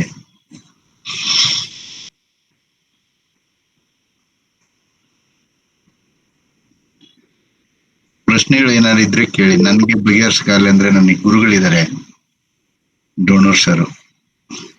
ಸಂತೋಷ್ ಸರ್ ಮಾತಾಡಿ sir. Santosh Mathapati sir. Sir ನಮಸ್ಕಾರ sir, good evening. First of all ನನಗೆ ಈ ಕಾರ್ಯಕ್ರಮ ಅಟೆಂಡ್ ಮಾಡೋಕ್ಕೆ ಅವಕಾಶ ಮಾಡಿಕೊಟ್ಟ ಡಾಕ್ಟರ್ ಬಸವರಾಜ್ ಡೋಣರ್ ಸರ್ ನಾನು ಧನ್ಯವಾದಗಳನ್ನ ಹೇಳ್ತಾ ಇದ್ದೀನಿ ಸರ್. ಮತ್ತೆ ನನ್ನ ಹೆಸರು ಸಂತೋಷ್ ಮಠಪತಿ ಅಂತ. ನಾನು ಸೆಂಟ್ರಲ್ ಯೂನಿವರ್ಸಿಟಿ ಆಫ್ ಕರ್ನಾಟಕ ಅಲ್ಲಿ ಗೆಸ್ಟ್ ಫ್ಯಾಕಲ್ಟಿ ಅಂತ ಹೇಳಿ ಸೇರ್ಕೋತಾ ಇದ್ದೀನಿ. ಸೋಮವಾರದಿಂದ ನಾನು ಜಾಯಿನ್ ಆಗ್ತಾ ಇದ್ದೀನಿ. ಸರ್ ಈಗ ನನಗೆ ಧಾರವಾಡ ಕಟ್ಟೆ ಅಂತ ಸಾಹಿತ್ಯಿಕ ಬಳಗದ ಏನಂತಾರ ಭಾಗವಹಿಸಲಿಕ್ಕೆ ಅವಕಾಶ ಮಾಡಿಕೊಟ್ಟಿದ್ದಕ್ಕೆ ಧನ್ಯವಾದಗಳು. ಮತ್ತೆ ಶಿವಪೂಜಿ ಕೋಟಿ ಸರ್ ತುಂಬಾ ಚೆನ್ನಾಗಿ ಹೆನ್ರಿ 5 ನಾಟಕದ ಏನಂತಾರ ಆ ರೂಪಕವನ್ನ ನಮ್ ಕಣ್ ಮುಂದೆ ಬರೋ ತರ ಅತ್ಯಂತ ಸಮರ್ಥವಾಗಿ ಅದನ್ನ ನಮ್ ಮುಂದೆ ಪ್ರಸ್ತುತಪಡಿಸಿದ್ರು ಸರ್. ಮೂಲತಃ ನಾನು ಇಂಜಿನಿಯರಿಂಗ್ ಬ್ಯಾಕ್ ಗ್ರೌಂಡು. ಈಗ ಇದು BA MA ಮಾಡಿ ನನಗೆ ಸಾಹಿತ್ಯದಲ್ಲಿ ಆಸಕ್ತಿ ಇರೋದ್ರ ಮೂಲಕ ಸಲುವಾಗಿ ನೆಟ್ ಅದು ಮಾಡಿ ನಾನು ಈ ಫೀಲ್ಡಿಗೆ ಬಂದಿನಿ. ನನಗೆ ಈ ನಾಟಕದ ಬಗ್ಗೆ ಜಾಸ್ತಿ ಮಾಹಿತಿ ಇರಲಿಲ್ಲ ಸರ್, ಜಸ್ಟ್ ಬ್ರೀಫ್ ಆಗಿ ಗೊತ್ತಿತ್ತು. ಸೊ ಇದು ನಾನು ನಾಟಕ ಕೇಳುವಾಗ ನನಗೆ ಇನ್ನೊಂದು ಹಿಸ್ಟಾರಿಕಲ್ ನಾಟಕ TS ಎಲಿಯಟ್ ಬರೆದಿರುವಂತ ಮರ್ಡರ್ ಇನ್ ದ ಕೆಥೆಡ್ರಲ್, ಅದು ನನಗೆ ನೆನ್ಪು ಬರ್ತಾ ಇತ್ತು. ಹಿಸ್ಟಾರಿಕಲ್ ಕಂಟೆಕ್ಸ್ಟ್ ತಗೊಂಡು ಅದು archbishop Thomas Becket murder ಬಗ್ಗೆ ಆಗಿರ್ಬೋದು, ಅದು ಹೆನ್ರಿ II ಒಂದು ಕಾಲದಲ್ಲಿ ಅವನಿಗೆ ಏನಂತಾರೆ ಆಪ್ತನಾಗಿದ್ದ ಥಾಮಸ್ ಬೆಕೆಟ್, ಅದು ಯಾವಾಗ ನಾವು ಇದರಲ್ಲಿ ಮೀನ್ಸ್ ಫ್ರಾನ್ಸ್ ಅಥವಾ ಬ್ರಿಟಿಷ್ ಇದರಲ್ಲಿ ನೋಡ್ತೀವಿ ಚರ್ಚ್ ಮತ್ತೆ ಏನಂತಾರೆ ಮೊನಾರ್ಕಿ ನಡುವೆ ಪವರ್ದು ಡಿಸ್ಪ್ಯೂಟ್ ಬಂದಾಗ ಬಹಳಷ್ಟು ಸನ್ನಿವೇಶಗಳು ನೋಡ್ತೀವಿ.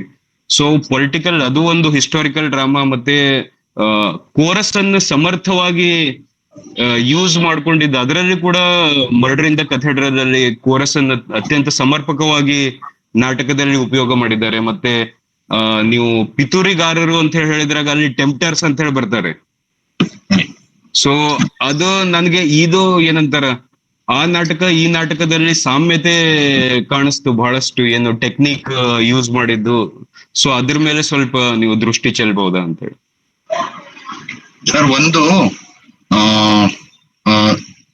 ಸಮಾನತೆ ಹೋಲಿಕೆ ಇದ್ರೂ ಕೂಡ ಅಲ್ಲಿ ಬಿಷಪ್ರದ ಮರ್ಡರ್ ಆದ್ರೆ ಈ ನಾಟಕದಲ್ಲಿ ಆರ್ಕ್ ಬಿಷಪ್ ಮತ್ತೆ ಇನ್ನೊಬ್ಬ ಧರ್ಮ ಹೆಡ್ ಇಲ್ಲಿ ಒಂದು ಯುದ್ಧಕ್ಕೆ ನಾಂದಿಯನ್ನ ಹಾಡ್ತಾರೆ. ಯುದ್ಧಕ್ಕೆ ನಾಂದಿಯನ್ನ ಹಾಡೋದಕ್ಕೆ ಕಾರಣ ಇದೆ ಅನ್ನೋದನ್ನ ನಾನು ಮೊದಲೇ ಪ್ರಸ್ತುತಪಡಿಸಿದೆ.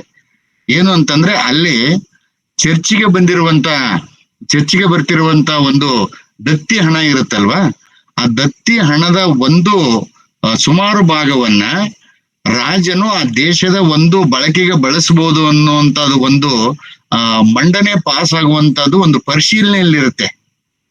ಅದನ್ನ ಪರಿಶೀಲನೆ ಮಾಡ್ತಾ ಇರ್ತಾರೆ, ಅದನ್ನ ಜಾರಿಗೆ ತರೋಣೋ ಬೇಡವಾ ಅಂತ ಹೇಳಿ.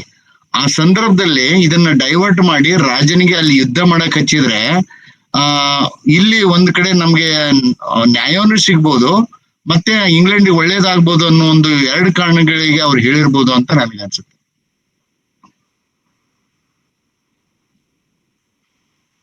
ಬಹುಶಃ thank you sir. Yes sir.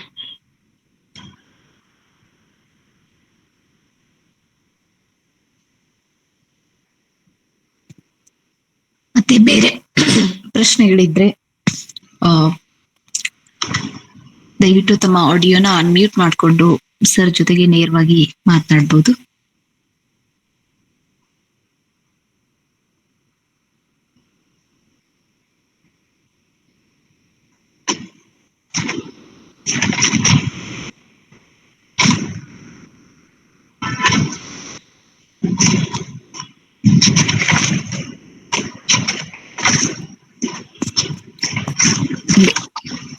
Hello, ಪ್ರಶ್ನೆಗಳು ಇಲ್ಲ ಅಂದ್ರೆ ಕಾರ್ಯಕ್ರಮ ಮುಗಿಸ್ಬೋದು. ಇನ್ನೊಂದು ಅವಕಾಶ ಕೊಟ್ಟು ನೋಡಿ. ಪ್ರಶ್ನೆಗಳೇ ಕೇಳಬೇಕೆಂದೇನಿಲ್ಲ, ಪೂರಕವಾಗಿ ಯಾರಾದ್ರೂ ಸಂಕ್ಷಿಪ್ತದಲ್ಲಿ ಏನಾದ್ರೂ ಮಾತನಾಡಿದ್ರೆ ಮಾತನಾಡಬಹುದು. 1 ನಿಮಿಷ 2 ನಿಮಿಷದ ಅವಧಿಯಲ್ಲಿ.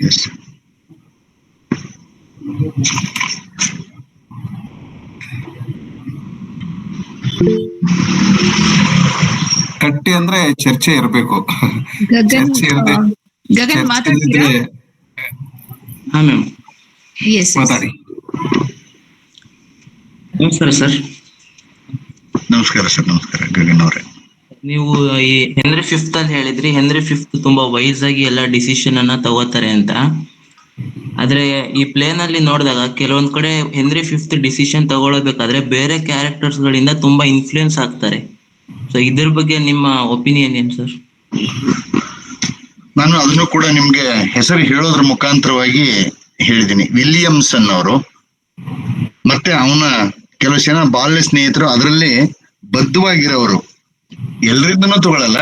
ಅದರಲ್ಲಿ ಯುದ್ಧಕ್ಕೆ ಹೋಗೋಕ್ಕಿಂತ ಮುಂಚೆ ಹಿಂದಿನ ದಿನ ಮಾರು ವೇಷವನ್ನ ಹಾಕಿ ಅವನು ಅಲ್ಲಿ ಚರ್ಚೆಗೆ ಹೋಗ್ತಾನೆ. ಚರ್ಚೆಗೆ ಹೋದಾಗ ಅಜಿಪ್ ಅವನು ತನ್ನ ನಾರ್ಮಲ್ ಸೋಲ್ಜರ್ ತರನೇ ಅವ್ರ ಜೊತೆ ವಾದ ವಿವಾದಕ್ಕೆ ಇಳಿತಾನೆ. ಅಂದ್ರೆ ಅವನು ರಾಜನಾಗಿ ಮಾತಾಡುವ ಮಾತುಗಳು ಬೇರೆ, ಅವನು ಒಬ್ಬ ಸೈನಿಕ ನಾರ್ಮಲ್ ಮಾರು ವೇಷಧಾರಿಯಾಗಿ ಹೋಗಿ ಯಾವ ರೀತಿಯಾಗಿ ಮ್ಯಾಕ್ಬೆತ್ ನಾಟಕದಲ್ಲಿ ಮ್ಯಾಕ್ಬೆತ್ ಮಾರು ವೇಷವನ್ನ ಹಾಕಿ ಚೆಕ್ ಮಾಡ್ತಾನೋ ಬ್ಯಾಂಕನ್ನು ಕೊಲೆ ಮಾಡಕ್ ಹೋದಾಗ, ಆ ರೀತಿಯಾಗಿ ಹೋಗಿ ಇಲ್ಲಿ ವಾದ ವಿವಾದಕ್ಕೆ ಇಳಿದಾಗ ಅಲ್ಲಿ ಅವ್ರು ಹೇಳುವಂತ ಕೆಲವಷ್ಟು ಮಾತುಗಳನ್ನ ಬಹಳ ಸೀರಿಯಸ್ ಆಗಿ ತಗೋತಾನೆ. ಅದು ಒಂದು ವಿಚಾರ, ಅದನ್ನ ಪರಿಗಣನೆ ಮಾಡ್ತಾನೆ.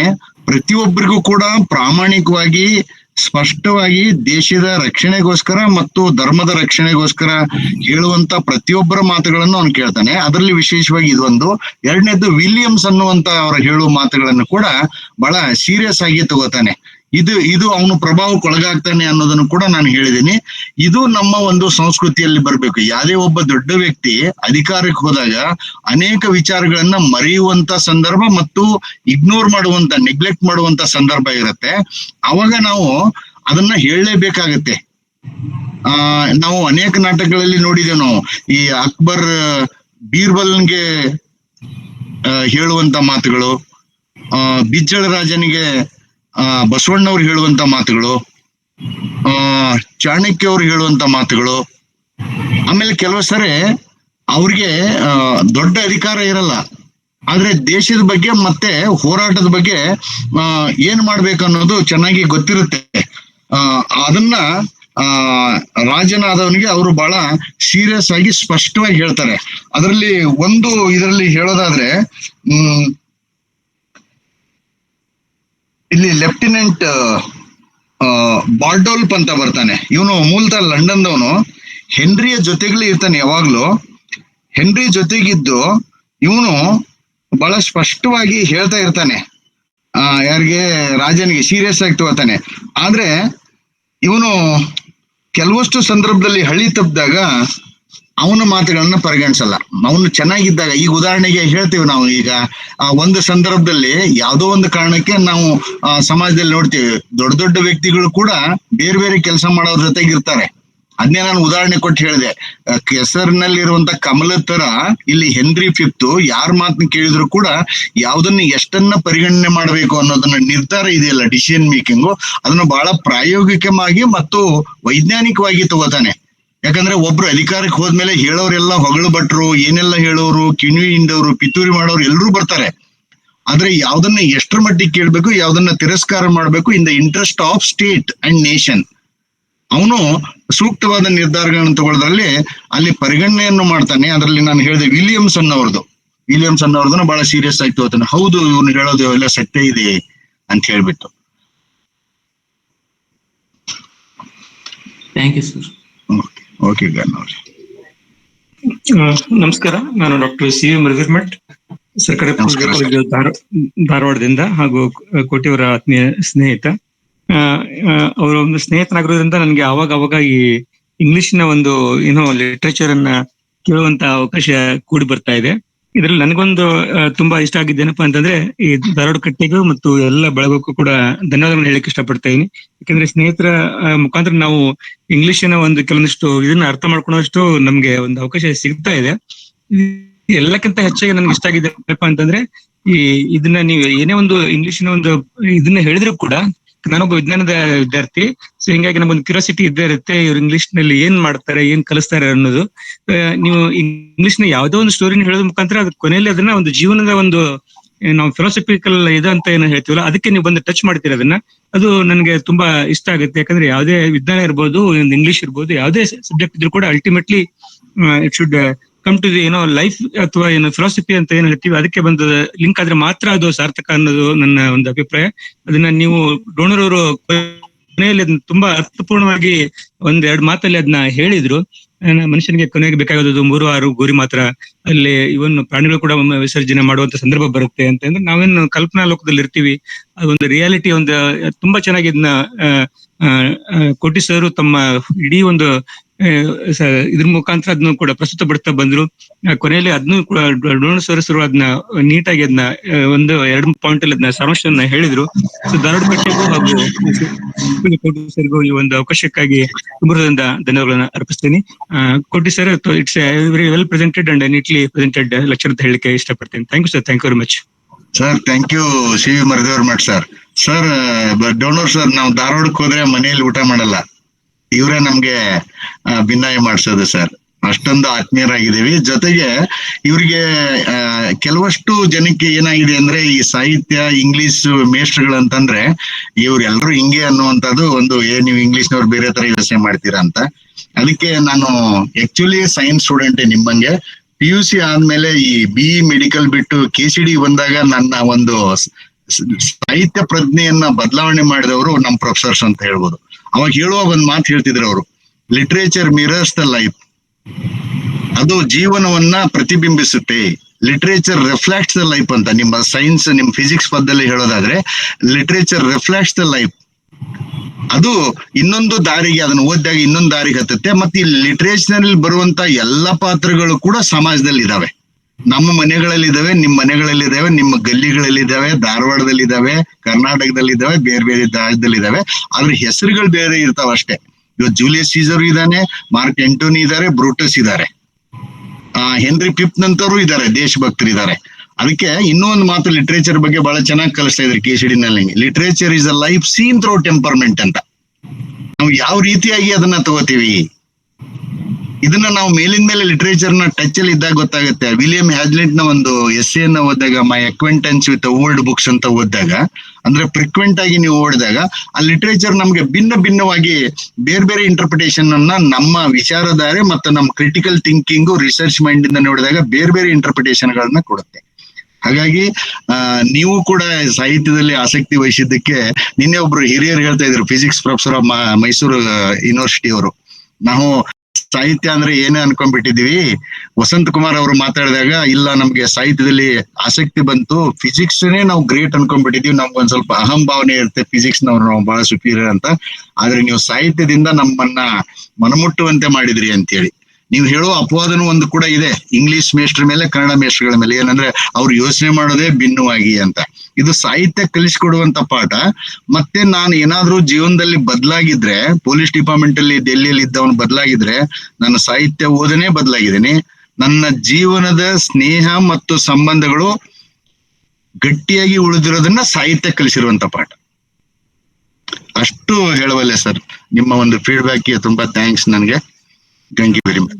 S sir, thank you sir, thanks for your words. ಇನ್ನೊಂದು ಇಲ್ಲಿ ಒಂದು ವಿಷಯ ಹೇಳ್ಬೇಕು. ಡೋಣೋ ಸರ್ ಬಗ್ಗೆ ನಂಗೆ ಅಷ್ಟು ಜಾಸ್ತಿ ಗೊತ್ತಿಲ್ಲ, ಬಟ್ ಡೋಣೋ ಸರ್ ಅವ್ರ ಸ್ನೇಹಿತನ ಬಗ್ಗೆ ಹೇಳ್ತಾ ಅವರು ತುಂಬಾ ಕರಿಗ್ ಹೋಗ್ಬಿಟ್ರು ಅಂತ ಅನ್ಕೋತೀನಿ. ಒಬ್ಬ ವ್ಯಕ್ತಿ ಎಷ್ಟೇ ದೊಡ್ಡನಾದ್ರೂ ಕೂಡ ಅದನ್ನ ಆಡಂಬರ ತೋರ್ಸೋರು ತುಂಬಾ ಜನ ಇರ್ತಾರೆ, ಬಟ್ ನಿಜವಾದ ವ್ಯಕ್ತಿತ್ವ ಗೊತ್ತಾಗೋದು ಯಾವಾಗಂತ ಕೆಲವೊಂದು ಸಂದರ್ಭದಲ್ಲಿ ಮಾತ್ರ. ಇವತ್ತು ಅವರ ನಿಜವಾದ ಒಂದು ವ್ಯಕ್ತಿತ್ವ ನನ್ಗೆ ಅರ್ಥ ಆಯ್ತು. ಅವ್ರಿಗೆ ಹೆಚ್ಚು ಪರಿಚಯ ಇಲ್ದಿದ್ರು ಕೂಡ ಒಬ್ಬ ವ್ಯಕ್ತಿ ಯಾವ ಮಟ್ಟದಲ್ಲಿ ಅವರು ದೊಡ್ಡರಿದ್ರು ಕೂಡ ಒಬ್ಬ ಸ್ನೇಹಿತರನ್ನ ಕಳ್ಕೊಂಡಾಗ ಅದೊಂದು ಆತ್ಮೀಯತೆ, ಒಂದು ಏನದಿಲ್ಲ ಕಣ್ಕಟ್ಟಂಗೆ ಅವರು ಹೇಳಿದ್ರು. ನಮ್ ಕಣ್ಣಲ್ಲಿ ಕೂಡ ನೀರು ಬರುವಂತ ಸಂದರ್ಭ ಅದು ಆಗಿತ್ತು. ಅವರ ಒಂದು ಸ್ನೇಹಿತನ ದುಃಖದಲ್ಲಿ ನಾವು ಕೂಡ ಭಾಗಿಯಾಗಿದ್ದು ಅಂತ ಹೇಳಿಕೆ ನಾನು ಇಚ್ಛೆ ಪಡ್ತೀನಿ. ಧನ್ಯವಾದಗಳು sir. Thank you sir. Gurjar ಅವ್ರು ಮಾತಾಡ್ತಾ ಇದ್ರಿ. ನನ್ನ ಸೀನಿಯರ್ ಕೋಟಿ ಸರ್. ನಮಸ್ಕಾರ ಸರ್. ನಮ್ಮ ಸೀನಿಯರ್ ಕ್ಲೋಸ್ ಫ್ರೆಂಡ್ ಸರ್ ಇವರು. ನಮಸ್ಕಾರ ಸರ್. ನಮಸ್ಕಾರ. ನಮಸ್ತೆ. ನಮಸ್ಕಾರ ಸರ್. ಹೇಳಿ Gurjar sir. SP Gurjar, Shivanand Gurjar sir ಹೇಳಿ. ಚೆನ್ನಾಗಿ ವಿಶ್ಲೇಷಣೆ ಮಾಡಿರಿ ಹೆನ್ರಿ ಫಿಫ್ತ್ ನಾಟಕನ. ಇದಕ್ಕೆ ನಾನು ಇದ್ದೆ, ಮತ್ತೆ ಉತ್ತಮವಾದಂತ ಕೊನೆಯನ್ನ ವಿಶ್ಲೇಷಣೆ ಮಾಡಿದ್ರು. ಬಹಳಷ್ಟು ಜಯವಂತರ ನಾನು ಇವತ್ತು ಜಾಯಿನ್ ಆಗಿದ್ದೀನಿ ಸರ್. ಸರ್ ನನಗೆ ನಿಮ್ದು ಇನ್ನೂ ನೆನಪಿದೆ, ಇಲ್ಲಿದೆ KCD ನಲ್ಲಿ ಸೇರಿದಾಗ ನೀವು ಇದ್ರ ಮೇಲೆ ಕಮೆಂಟ್ ಬರೀತಿದ್ರಿ, history of English literature by RD Trivedi ಅಂತ ಹೇಳಿ. SP Gurjar sir, Shivanand Gurjar sir. ಇದು ಬುಕ್ ಫಸ್ಟ್ ನೀವು ಪರಿಚಯ ಮಾಡಿಸಿದ್ದು ನೀವು ನನಗೆ. ಆಮೇಲೆ ಸ್ನೇಹಿತರಾಗಿದ್ದು ಮುಕುಂದ್ ಲಮಾಣಿ ಅವರು. ನಿಮ್ಮ ಒಂದು ಗೈಡ್ಶಿಪ್ ಇದೆಯಲ್ಲ, ಅದು ಗೈಡ್ಶಿಪ್ ಅಂದ್ರೆ ಒಂದು ಅಕ್ಷರ ಕಲಿಸಿದ ಆತ ಗುರು ಅಂತ ಹೇಳ್ತೀವಲ್ಲ, ಆ ರೀತಿಯಾಗಿ ನೀವು ನನಗೆ KCD ನಲ್ಲಿ ಮೊದ್ಲೇ ಗುರು, ಇನ್ಸ್ಪೈರ್ ಮಾಡಿದ್ದು ನಿಮ್ಮಿಂದನೇ ಅದು ರ್ಯಾಂಕ್ ಬರಕ್ ಕಾರಣ ಆಯ್ತಂತನೂ ನಾನು ಹೇಳ್ಬೋದು. ಆ ಬುಕ್ ಇನ್ನೂ ಇಟ್ಟಿದ್ದೀನಿ ನಾನು, ನನ್ನ PG ಆಪ್ಷನಲ್ ಇಂಗ್ಲಿಷ್ ಮಕ್ಕಳಿಗೆ. ಇದು ಹಳೇದಾದ್ರೂ ಕೂಡ ಇದು ಬುಕ್ ಕಾಣಿಸ್ತಾ ಇದೆ ನಿಮ್ಗೆ, history of English literature by RD Trivedi. ಇದನ್ನ ನೀವು ಗೈಡ್ ಮಾಡ್ತಾ ಇದ್ರಿ ನನಗೆ ಯಾವಾಗ್ಲೂ. Thanks Gurjar sir. ನಿಮ್ ಬ್ರದರ್ ಒಬ್ರು ಇದ್ರು, CB ಗುರ್ಜಾರ್ ಅಂತ. ಚೆನ್ನಾಗಿದೆ. Thank you sir. ಏನ್ ನೆಟ್ವರ್ಕ್ ಪ್ರಾಬ್ಲಮ್ ಇರ್ಬೇಕು ನಿಮ್ಗೆ. Thank you sir. Thank you sir. Thank you very much. Thank you. Okay okay. ನಮಸ್ಕಾರ. ನಮಸ್ಕಾರ. ನಮಸ್ಕಾರ ಸರ್. ಆಲ್ಮೋಸ್ಟ್ ಟೈಮ್ ಆಗ್ತಾ ಬಂತು, ಕಾರ್ಯಕ್ರಮನ ಮುಗಿಸ್ತೇವೆ. ಮೊದಲಿಗೆ ಕೋಟಿ ಸರ್ಗೆ ಧಾರವಾಡ ಕಟ್ಟೆಯ ಬಳಗದವರ ಎಲ್ಲರ ವತಿಯಿಂದಾನು ಕೂಡ ಧನ್ಯವಾದಗಳನ್ನ ಅರ್ಪಿಸ್ತೇವೆ. ಹೆನ್ರಿ 5ನೇ ನಾಟಕದ ಕುರಿತಾಗಿ ಸುದೀರ್ಘವಾಗಿ ಮಾತನಾಡಿದ್ರು, ಹಾಗೇನೆ ಅದರ ವಿವಿಧ ಮಗ್ಲುಗಳನ್ನ ಪರಿಚಯ ಮಾಡಿಕೊಟ್ರು. ಧಾರವಾಡ ಕಟ್ಟೆಯ ಬಳಗದ ವತಿಯಿಂದ ಮತ್ತೊಮ್ಮೆ ತಮಗೆ ಧನ್ಯವಾದಗಳು sir. Thank you so much sir. Thank you so much for opportunity madam. Thank you so much to each one of. ಗುರುವಾರದ ಕಾರ್ಯಕ್ರಮದ ಬಗ್ಗೆ ಮಾಹಿತಿ ಕೊಟ್ಟಿಲ್ಲ ನೀವು. Sorry, birthday. ಬರುವ ಗುರುವಾರ ವಾಡಪ್ಪಿ ಅವರ ಕುರಿತಾದಂತ ಒಂದು ಉಪನ್ಯಾಸ ಕಾರ್ಯಕ್ರಮ ಇದೆ. BR ವಾಡಪ್ಪಿ ಅವರು ಪ್ರಬಂಧಕಾರರಾಗಿ, ಕಥೆಗಾರರಾಗಿ ಸಾಕಷ್ಟು ಕೆಲಸವನ್ನ ಮಾಡಿದಂತ ಹಿರಿಯರು. ಅವರ ಕುರಿತಾದಂತ ಉಪನ್ಯಾಸವನ್ನ ವಿಕಾಸ್ ಅವರು ಮಾತನಾಡಲಿದ್ದಾರೆ. ತಾವೆಲ್ಲರೂ ಕೂಡ ಈ ಕಾರ್ಯಕ್ರಮದಲ್ಲಿ ಭಾಗಿಯಾಗಿ ಸಂಜೆ 6 ಗಂಟೆಗೆ ಇದೇ ಲಿಂಕ್ ಅನ್ನ ಬಳಸ್ಕೊಂಡು ಕಾರ್ಯಕ್ರಮದಲ್ಲಿ ನಮ್ಮೊಟ್ಟಿಗೆ ಇರ್ಬೇಕು ಅಂತ ನಾವು ಕೇಳ್ಕೊಳ್ತೇವೆ. ಕಾರ್ಯಕ್ರಮದಲ್ಲಿ ಭಾಗಿಯಾಗಿ ಪ್ರಶ್ನೆಗಳ ಮೂಲಕ, ಹಾಗೇನೆ ಕೆಲವೊಂದು ಸಂಗತಿಗಳ ಮೂಲಕ ಮತ್ತೊಂದಿಷ್ಟು ವಿಷಯಗಳನ್ನ ಹಂಚ್ಕೊಂಡಂತ ಮರ್ದೇವ್ ಮಠ್ ಸರ್ ಅವ್ರಿಗೆ, ಹಾಗೇನೆ ಸಂತೋಷ್ ಅವ್ರಿಗೆ, ಗಗನ್ ಅವ್ರಿಗೆ, ಗುರ್ಜಾ ಸರ್ ಅವ್ರಿಗೆ ಧನ್ಯವಾದಗಳನ್ನ ಅರ್ಪಿಸ್ತೇವೆ. ಹಾಗೇನೆ ಕಾರ್ಯಕ್ರಮದಲ್ಲಿ ಹಿರಿಯರಾದಂತ ಕಲಾಂದರ್ ಸರ್ ಕೂಡ ಇದ್ರು. ಅವ್ರೆಲ್ರಿಗೂ ಕೂಡ ಧನ್ಯವಾದಗಳು. ಹಾಗೇನೆ ಕಾರ್ಯಕ್ರಮದಲ್ಲಿ